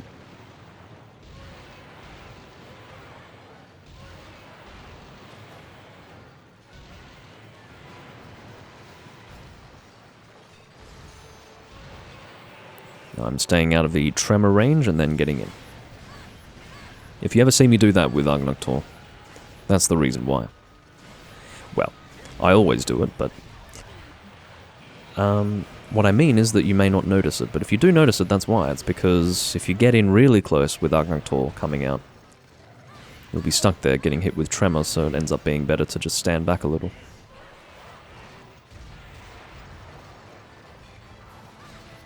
Oops. Wrong button. You can get your brain fox spear out of my face.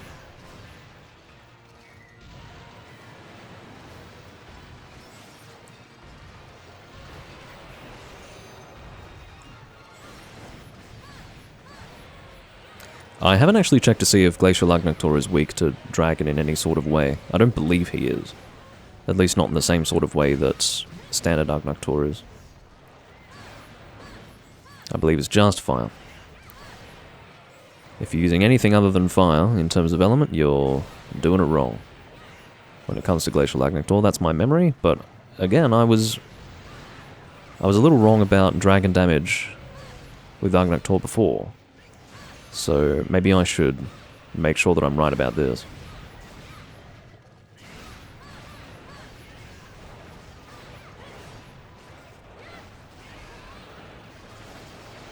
Yeah.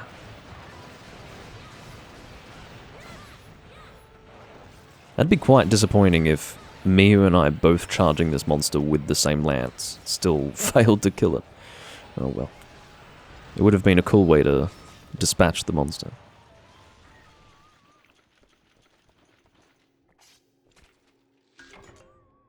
Gracium? Do you really think that I'm carving a Glacial Agnator because I want Gracium? Honestly.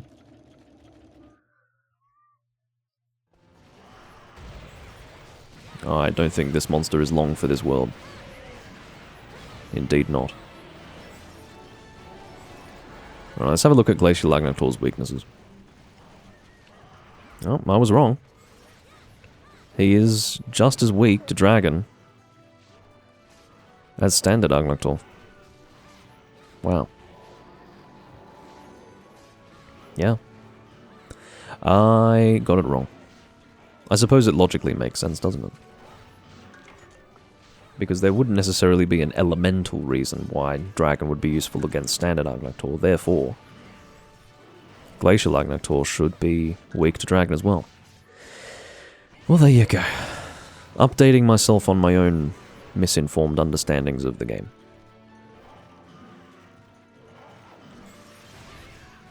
And that way I can clear up any misunderstandings that you might have as a result of my misinformation. Let's kill this fucker. I reckon we can get him. Unless he manages to limp away. Oh yeah. I guess that was a little overconfident of me.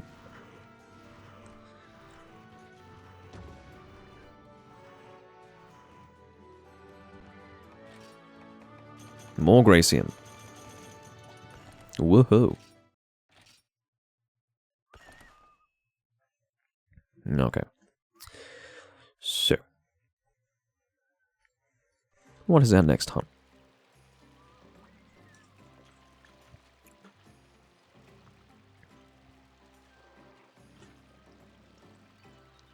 Someone in the chat is asking about throwing knives.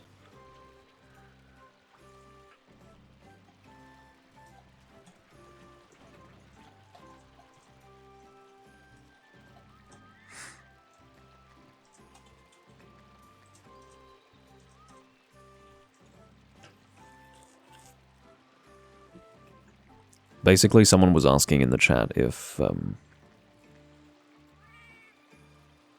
Wow. I'm pretty sure throwing knives are supply items only, even in Portable Third. I'm almost certain of that.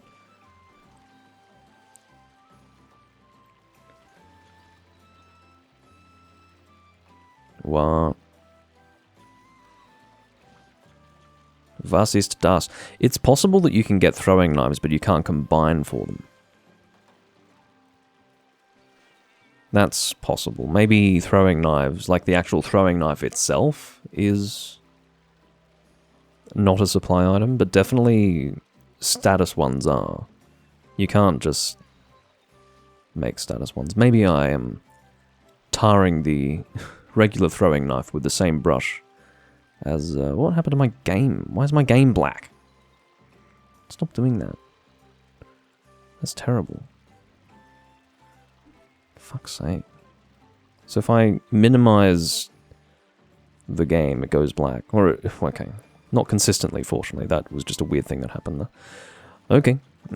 Should I check to see if you can acquire throwing knives in Portable Third? It's just, the thing with Portable Third is that the reference... There aren't many good references for Portable Third, but I'll check the wiki. I'm interested now.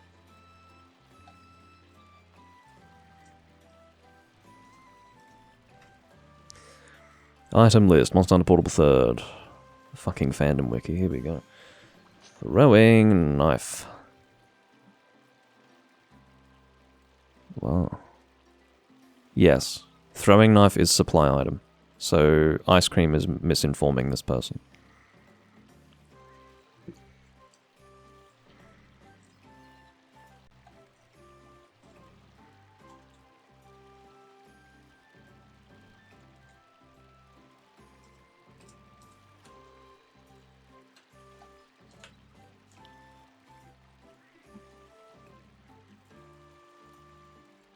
Alright. I'm glad I didn't get that wrong. That's kind of a no-brainer. Next quest. Did I choose one? Wow.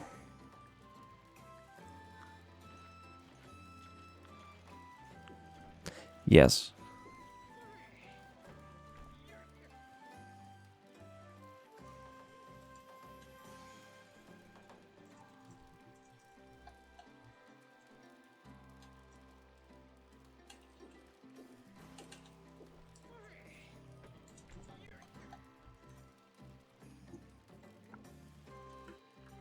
So this is a good point.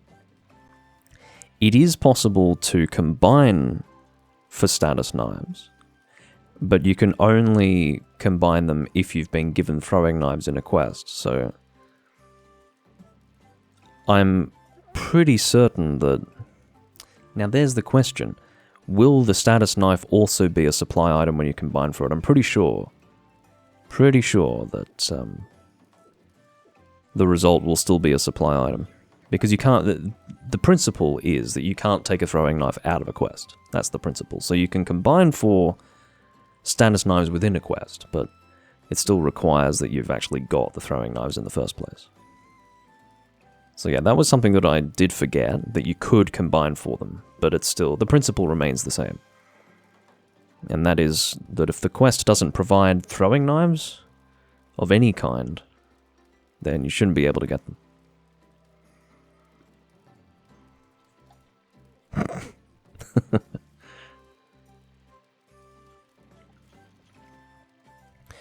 Alright, now let me have a look and see what's been chosen. It is Barrioth, Lagombi, Baleful, Giganox. Or at least that was the last thing. Oh no, that's right, we were doing AJ's quest. So let's do Rathlos and Rathian. Let's double check which one it would be. Should be that one, right? Heaven and Earth territory. Alright. Let's go and pick a loadout, probably Dragon. How about Elatrion Revolution? I like the sound of that. And I do actually literally like the sound of that. If you've ever listened to the Elatrion Greatsword being swung around, it's a beautiful sound. Sounds like something forged from another planet. It's awesome.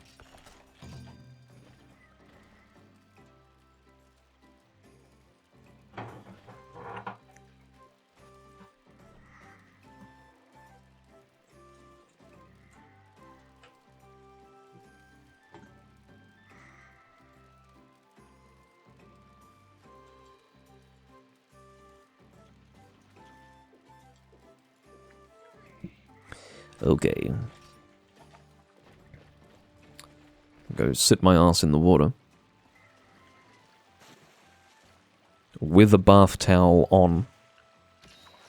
I need to figure that out. I'm quite sure. And I feel like... No, maybe not. So, I was always of the impression that bath towels being worn in the bath in Japanese media was a form of censorship, but I think they have what's called a modesty towel for hot springs. So if you don't want to be naked in a hot spring with another person, you can wear a modesty towel, which is entirely ordinary. I mean, I don't know how I would feel being naked with another person in the bath. Feels a bit too intimate, I suppose.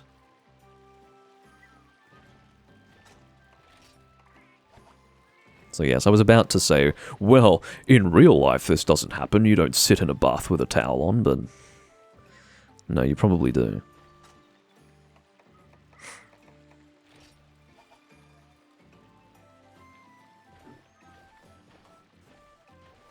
There's only one cat in our presence. Everyone else just doesn't have a cat. We are catless. Anti-cat. I fucking opened Vegas Pro again. Stop it. Just fucking stop it.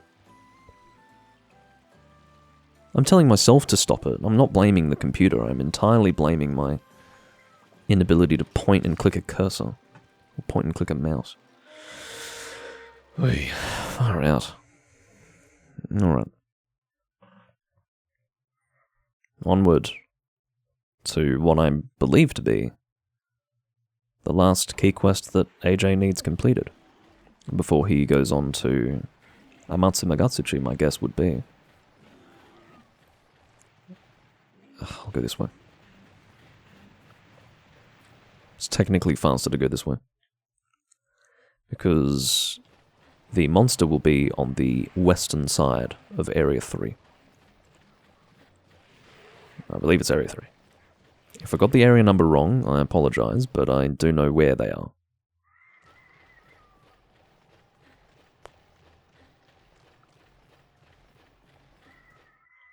Yeah, Area 3.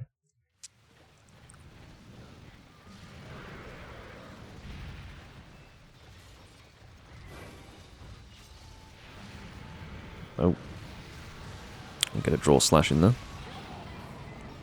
As you can see, the critical hits in Portable Third look like a giant laser beam is being shot down from the sky. Very satisfying. And is very extreme if you get the final hit with one.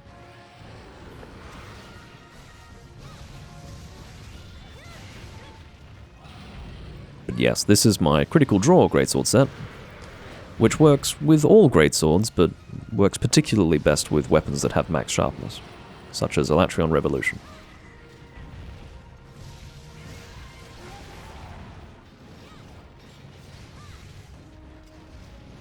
Definitely an overpowered setup.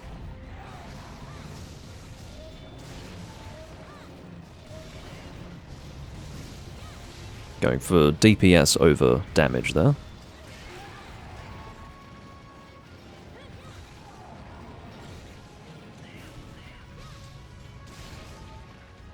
Could have actually gone for a level 3 charge though. Yeah, I'm not one of those critical draw people who uses it really, really strictly. I don't always sheath before I go into critical draw. I think Capcom recognized that some people used to use Art of Unsheathing like that, as well as critical draw in Monster Hunter Tri, so they introduced what's called Quick Sheath, but it's not really an easy skill to get if you're making a mix set, at least not in Portable Third. It's a nice skill to have. I mean, if you can get critical draw and Quick Sheath, it's fun, but you tend to have to make other sacrifices that ultimately make it not worth it, to be honest. I was really hoping to knock him out of the sky with that. It was a level 3 critical slash with this weapon. I was hoping we'd hit a health threshold there, but I guess not.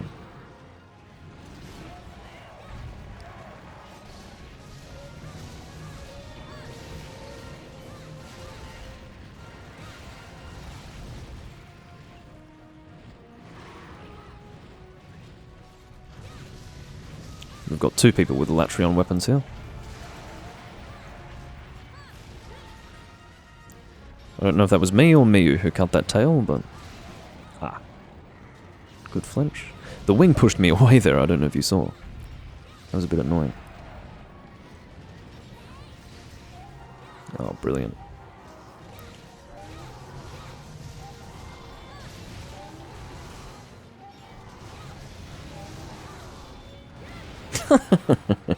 I had a feeling that would happen as well.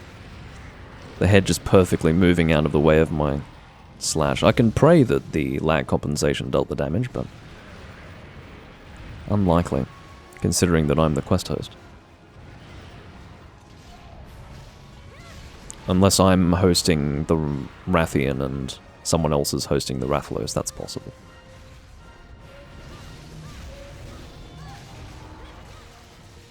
Capture? I guess not. It's a good way to keep him here, though. And this way, they can die together. Heartwarming stuff. Definitely makes it easier for carving.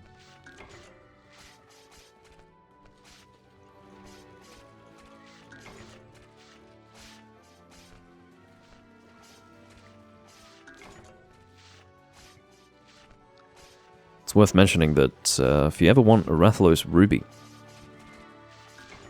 do not, and I repeat, do not kill, because you can't actually carve a ruby from the body. I thought that was a bomb being dropped.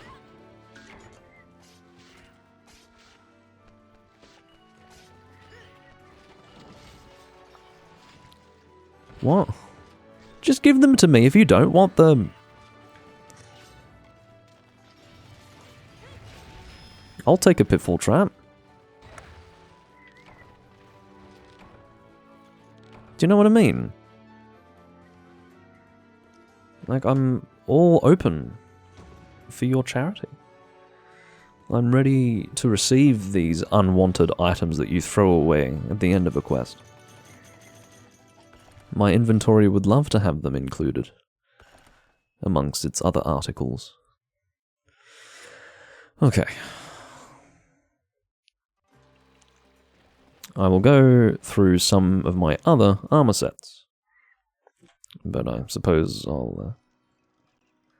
Anyway. I was about to say check another random hunt, but I think we're going to have Amatsu Magatsuchi probably for the next quest. If I'm right about what he's got. Alright, so next is the hammer. So what's good about this is that it's high-grade A plugs, which means that as a very opportunity-based weapon type like the hammer, I can take full advantage of moments where the monster roars. And of course that previous benefit of having full ability to attack during a monster roar, whereby you can aim for weak points more easily, well that obviously applies in most cases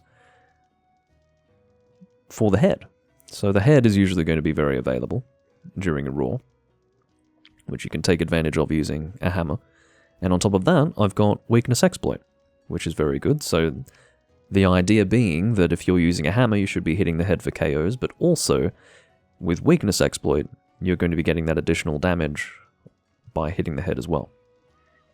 So weakness exploit is definitely something that should go hand in hand with a hammer. And Knockout King is not by any means a requirement. It sounds absolutely obvious that you would have it for a hammer, but not necessarily. There may be other skills that you can get that are ultimately more useful than Knockout King. The boost to the amount of KO damage that you do is not immense. It's definitely something that you can go without, but I like having Knockout King because it feels so uniquely hammer-focused that I've just got to have it on my armor set. Hunting Horn is something that, I guess for reasons, I decided to put Evade Extender on it. It's not often that you can get this many skills with Evade Extender in this game because it's actually a 15-point skill in Portable Third, uniquely. So, yeah, I'm surprised I was able to actually make this work, but anyway. Evade Extender, attack up medium. Horn Maestro. Horn Maestro just makes it so that your songs will last longer when you play them. Sneak, I was able to get on this set. Not a requirement, and possibly a little bit naughty of me to have Sneak on this set. And then Knockout King, obviously, because Hunting Horn is a KO-based weapon. So, well, an impact weapon that therefore can deal KO damage. So, might be helpful. This is my speed set. So this is a set that is meant to be used with Sword and Shield. This is all about evasion and being fast moving. So speed eating, constitution so that I can evade many, many times without worrying about too much stamina depletion. And then evasion +2 to evade through things, and then trap master to set things nice and quickly as well. So this is all about maximum speed. It's a fun set to use, actually. This is my Gold Rathian set, which I use, obviously, for drops. So, Great Luck, Part Breaker being useful because if you're looking for specific drops, you can break those parts more easily for the win reward. Divine Blessing just prevents you from getting hit for maximum damage every now and again. It's not like a permanent thing. Every now and again, when you take a hit, you will receive reduced damage. It's just attached to the set. Then Mind's Eye, yeah, you know what that does. Okay, what have we got on the board? Is it Amatsu? Because if he's getting his HR6 Urgent, I'm assuming that's Amatsu. Unless it's something else that I'm not remembering.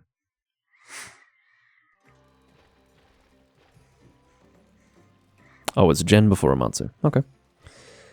That works for me. Definitely works for me. Could have used this loadout, but... Where's the game sound? Hold on. Oh no, it's just really, really quiet. Sorry, I'm being stupid. I lowered the volume of my speakers because it was getting a little bit too loud during hunts. Let's use a hammer. A hammer, even though it sounds like a silly choice because you can't KO a gem around, the hammer is still very good because you can just get repeated golf swings and it's very, very useful in that way. Any other hammers I might want to use? There's this and also the Duramboros Fell Mace, but I think we'll go for this. This is, by the way, one of the dumbest helmets in the series.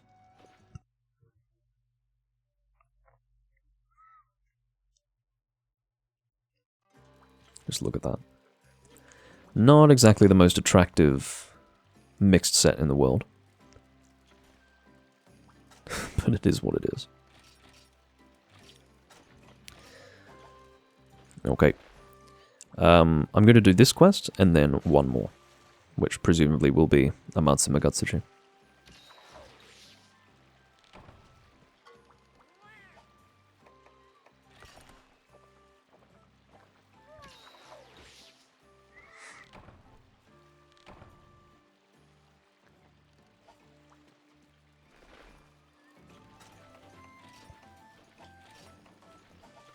But yeah, a quest like this where you can get constant golf swings off doesn't really matter if you can't get KOs, because the whole point of a KO is to keep the monster in place. The monster is in place when you're fighting Gen Moran, so yeah. Not an issue at all.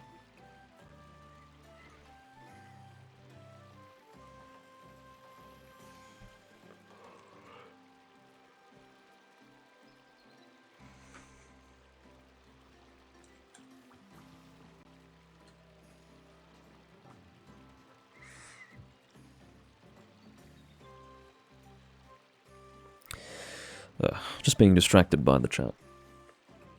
The Discord chat, that is.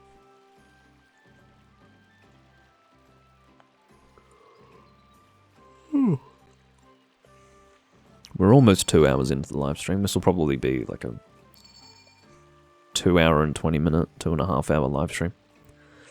By the looks of it, anyway.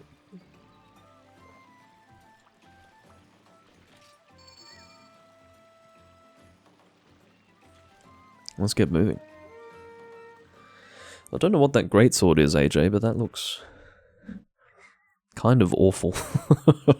Maybe the damage is okay if it's fully upgraded, but my god, it looks bad. Standard iron greatsword. Fuck. I suppose I'll bring the binder for a change. Why not? I'll leave the anti-dragon bombing up to someone else.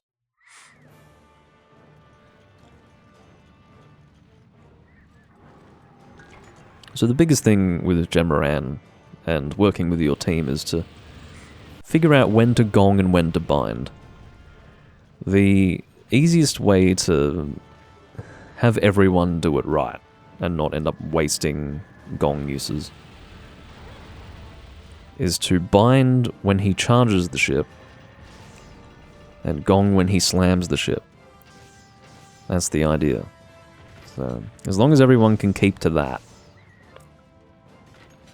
shouldn't be too bad.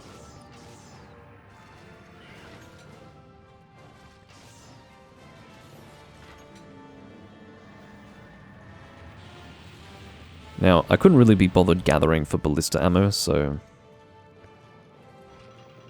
once I have consumed what I have here, that'll be enough for me.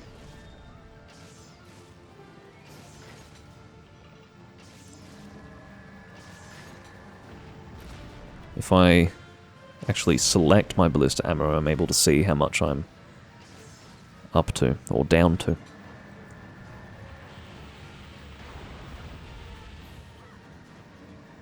You have to be careful with your hammer here, you don't want to... Oh shit, I'm sorry!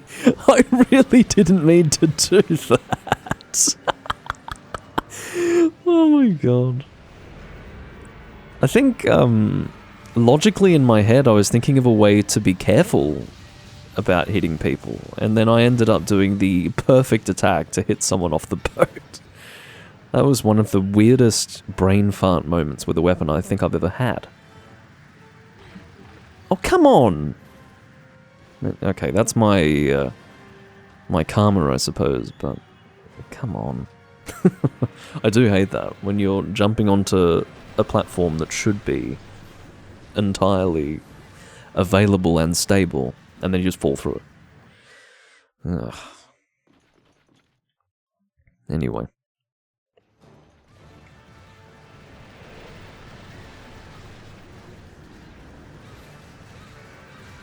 God, I would have been really annoyed if that glitched me into the sand.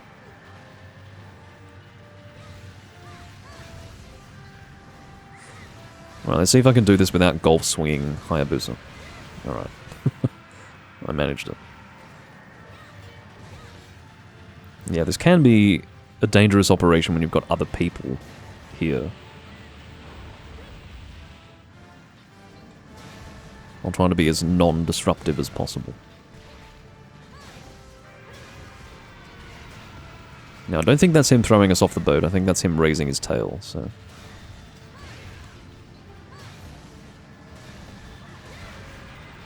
Alright. Obviously doing very good damage for this fight. Kind of funny considering that this is literally the strongest gen you can fight in this game. And that was basically 2 endgame level people breaking this crack in his spine very, very quickly. Yeah!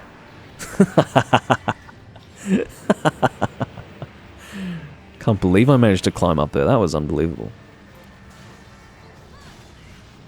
I didn't even know you could do that. I don't know if that's possible in every game.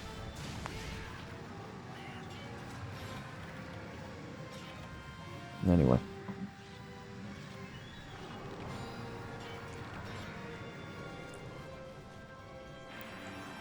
So yeah. We're about to use the binder.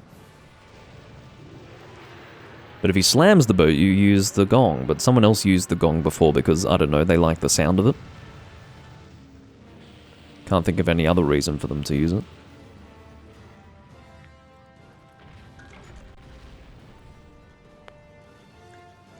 You could just hang on that ledge forever. I don't know why you would want to, but...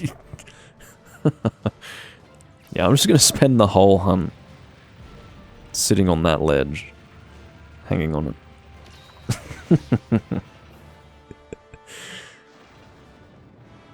I don't think it would really work though, because eventually Jen would slam the boat, right?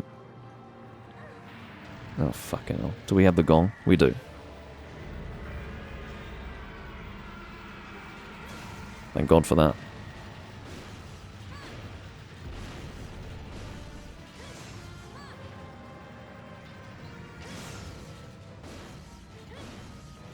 I suppose I'll just keep hitting this task.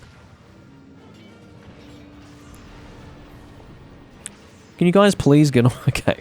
I thought I was going to be in a situation where I couldn't use the binder.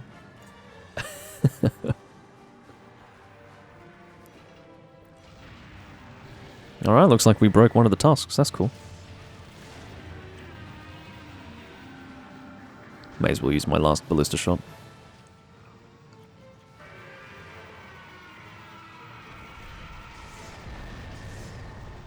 Yep.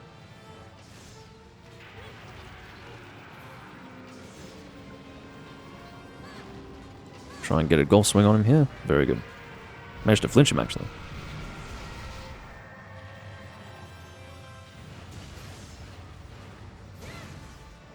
That's gotta hurt. Yeah, this gen is not going to last. We're going to have to be careful not to kill him outside of the carb zone. Because he's definitely getting to that point.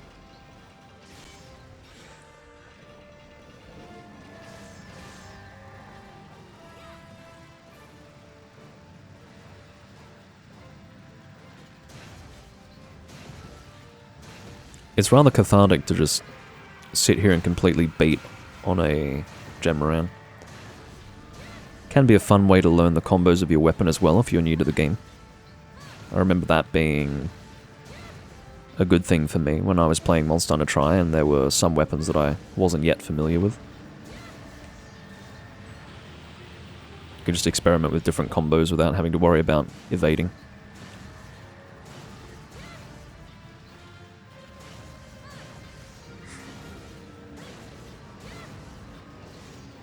But yeah, there's really only one ideal combo that you'd use here. There are alternative ones. I can show you. You can do a little side hit. That wasn't a great demonstration. I'll show you again.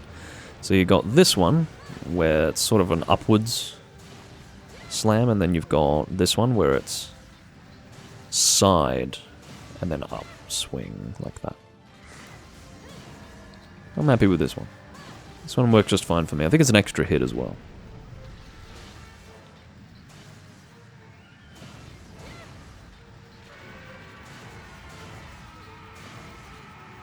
Pretty heavy damage to get this many golf swings.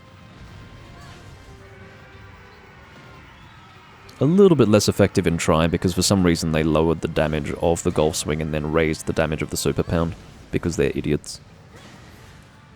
Because Alpha Team like to get absolutely fucked up on hard drugs before they come up with their ideas. But anyway.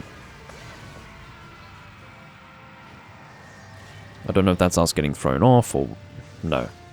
I don't think it is. Or is it? No. Just wasn't really keeping track. Probably should sharpen up, but... it may not be necessary.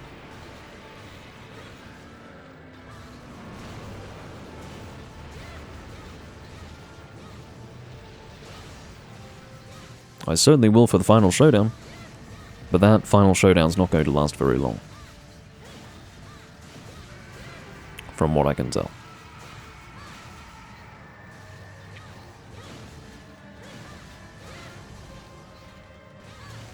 Alright. Don't flinch me, Miu. I've got places to go.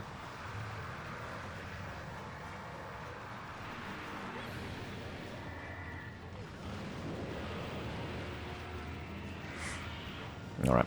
I'll sharpen up now. And again, I keep forgetting to get whetstones, which is frustrating. Eventually I'm going to run out at this rate.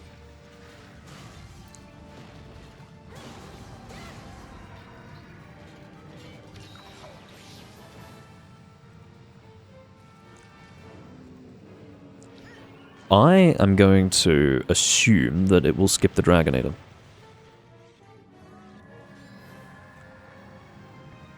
Although Seikara wasn't getting on the back, yeah.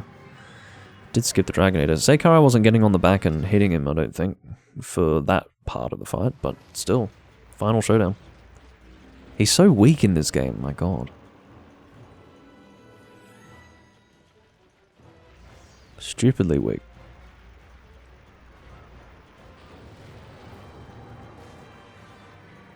I don't think there's a stronger gen than this in Monster Hunter Portable 3rd. It's a shame.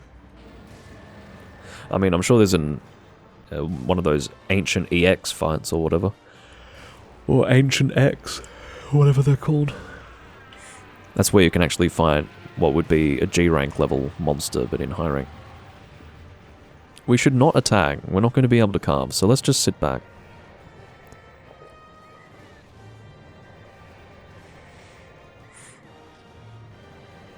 I'm not so much worried about my carves, I'm more concerned about Hayabusa, because I don't think he's fought Gen yet.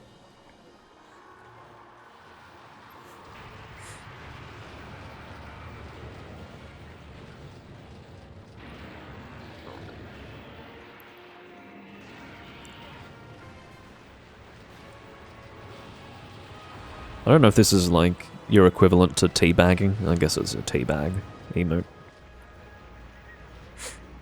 Alright, this should be fine. Well, it's still pushing it. I'd like him to take 2 more steps forward.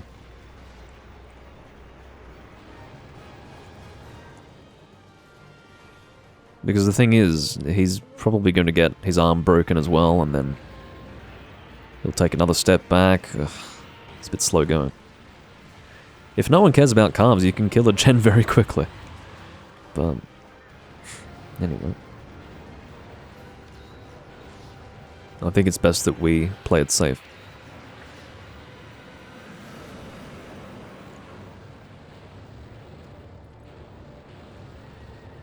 A little bit of an oversight, isn't it? That you can kill a gen so fast that you can't get your carves. That shouldn't be possible, but... oh well. It was a kind gift that you left me there.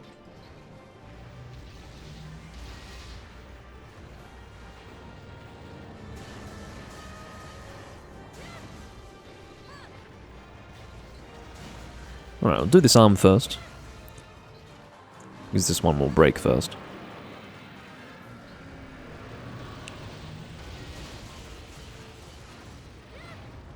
Missed the golf swing. There you go.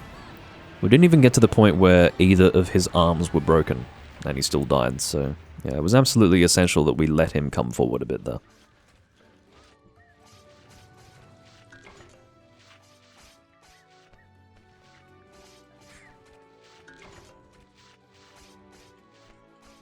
Pretty quick affair. Sub 15. And that's while standing around waiting for him to come forward. So yeah, with a good team you can, probably not sub 10, but you can definitely get like a 12-minute hunt very easily with a Gemaran. I wonder what the fastest you can actually do is. Because there are natural limitations, right? I don't think you can deal so much damage to Gemaran that it skips the second slamming of the boat. Or rather, the perpendicular attacking of the boat from the left side. I don't think that ever gets skipped. But I could be wrong. Maybe if you have 4 Adrenaline Pierce Gunners, maybe it does skip that, as well as the Dragon Eater. But I don't think I've seen it.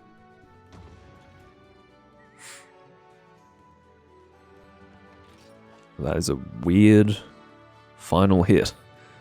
It looks like Gemaran's got some kind of wound, and he's got like purple flesh. Can you see what I'm talking about?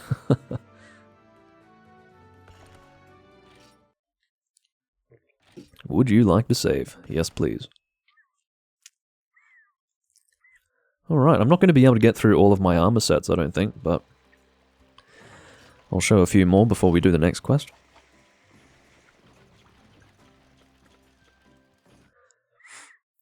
As I said, a bit more of a task than I first thought. Why do I keep going there? How stupid am I?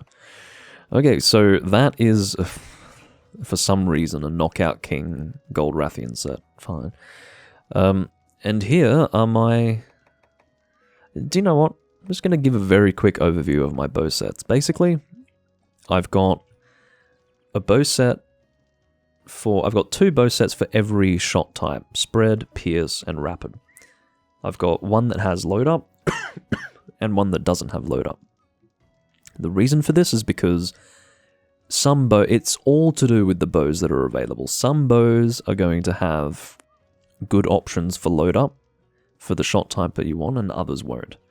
So, yeah, it's all about choosing a bow for a specific element and shot type, and then choosing either your load up or your non-load up set to use it with, based on what you want. So, yeah. You can see that they're all quite consistent. There's a focus on, well, there's generally a focus on attack for the non-load up, and then I drop attack for the load up. So, yeah. There's not too much to discuss about these, they're all quite obvious. The only thing that they all have in common is focus, which is kind of obvious. Much like a greatsword, you want to get through the charge levels faster for higher DPS. This is one of my elemental shots. It's got, it looks like this is rapid firing, but it says elemental 1. This is my very first element set that I made. Made a different one before. That's an old set that I made. And these are my bowgun sets, which I don't think I'll get into right now. I'll show you my actual elemental set that I use. Elemental light bowgun. This is it. Load up, attack up, medium, bonus shot, element attack +1. Very good. I wouldn't be able to make a better set if I tried. That's basically the zenith for me.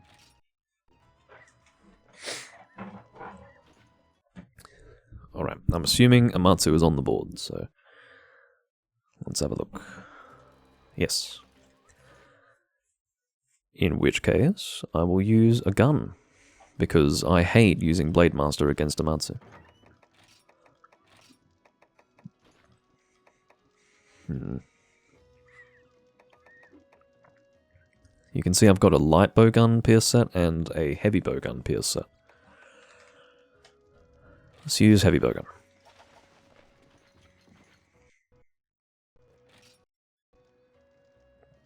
I don't often pull this out. I may as well discuss this set.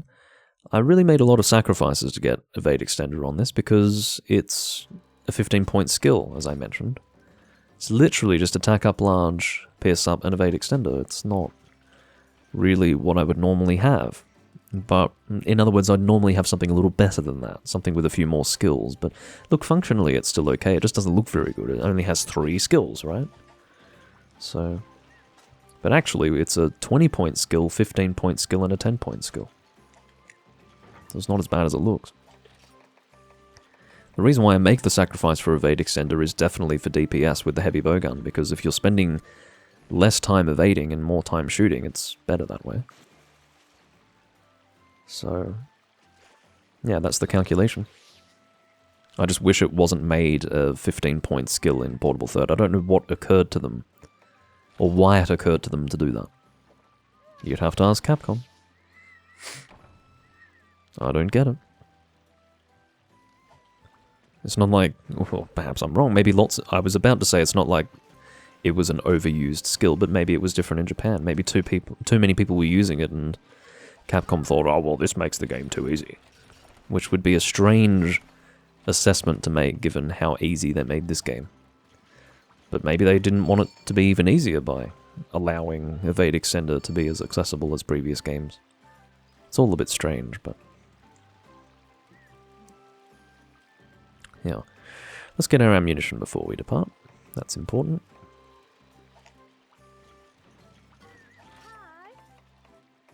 Hi. Says the lady at the...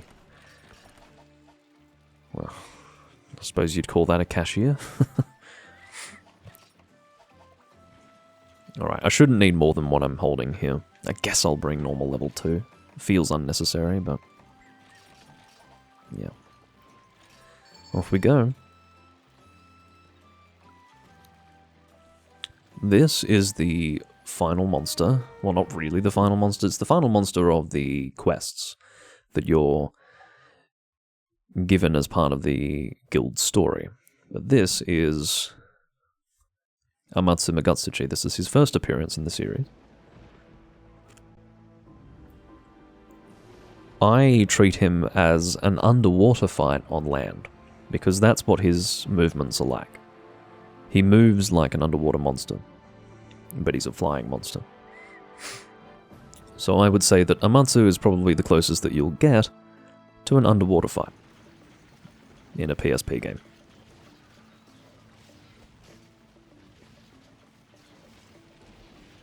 May as well check the box. I think we're given things, aren't we? No, not much. You get the elastic binder,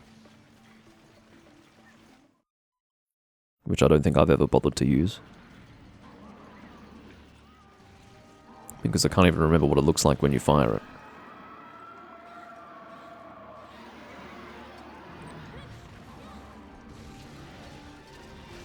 Now, Pierce in this game, it's important to mention for those who don't know, it's very unsatisfying. Because you can't really hear it when it pierces through the monster, so... I hate it.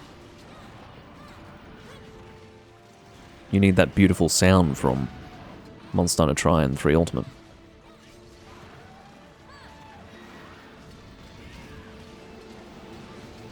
In this part of the fight, everyone needs to get in there and hit the monster. Otherwise, everyone gets fucked up. Either everyone runs or everyone fights.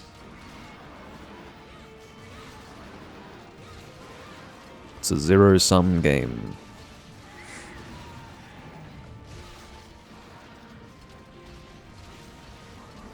But yeah, this should be a pretty quick fight.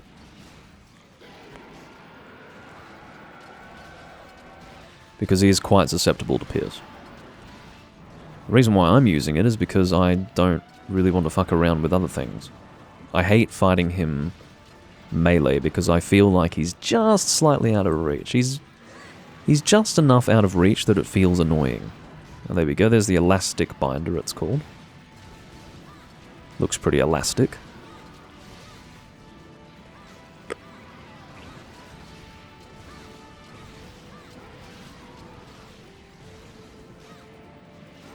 I'm still visible again.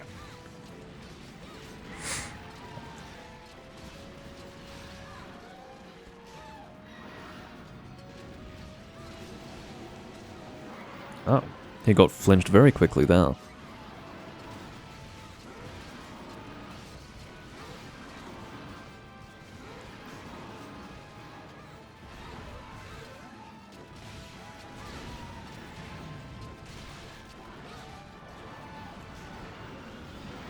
Alright, in this situation you have to just sort of watch to see where those twisters are coming from.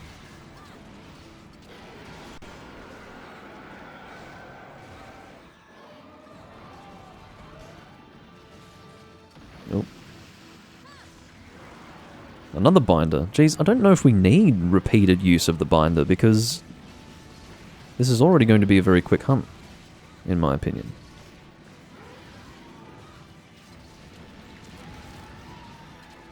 But you do you.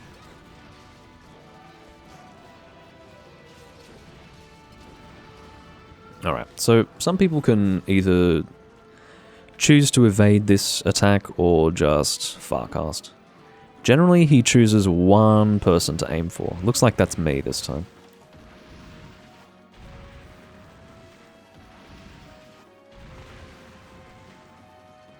But yeah, I did take a hit, but that's alright.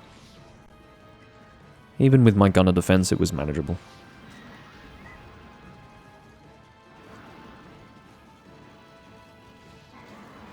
As you can see, it's a very intense fight. Got the storm raging on while you're fighting him. And there's another binder. This is almost like flash spamming him. That's what this feels like.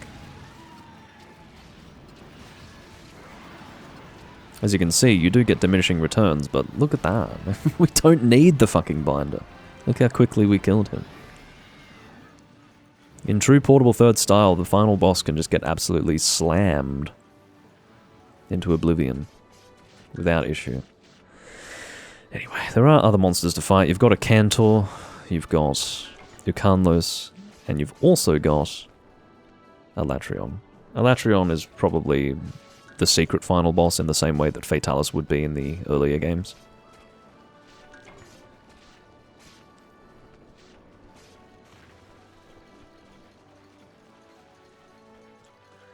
But yeah, that's that. And then everything clears up. But it's all still very wet. There's lots of puddles.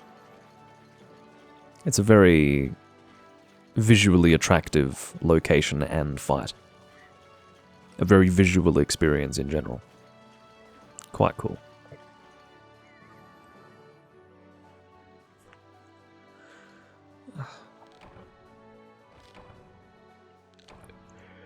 Well, that is going to be it for this live stream. We've been going for 2 hours and 18 minutes.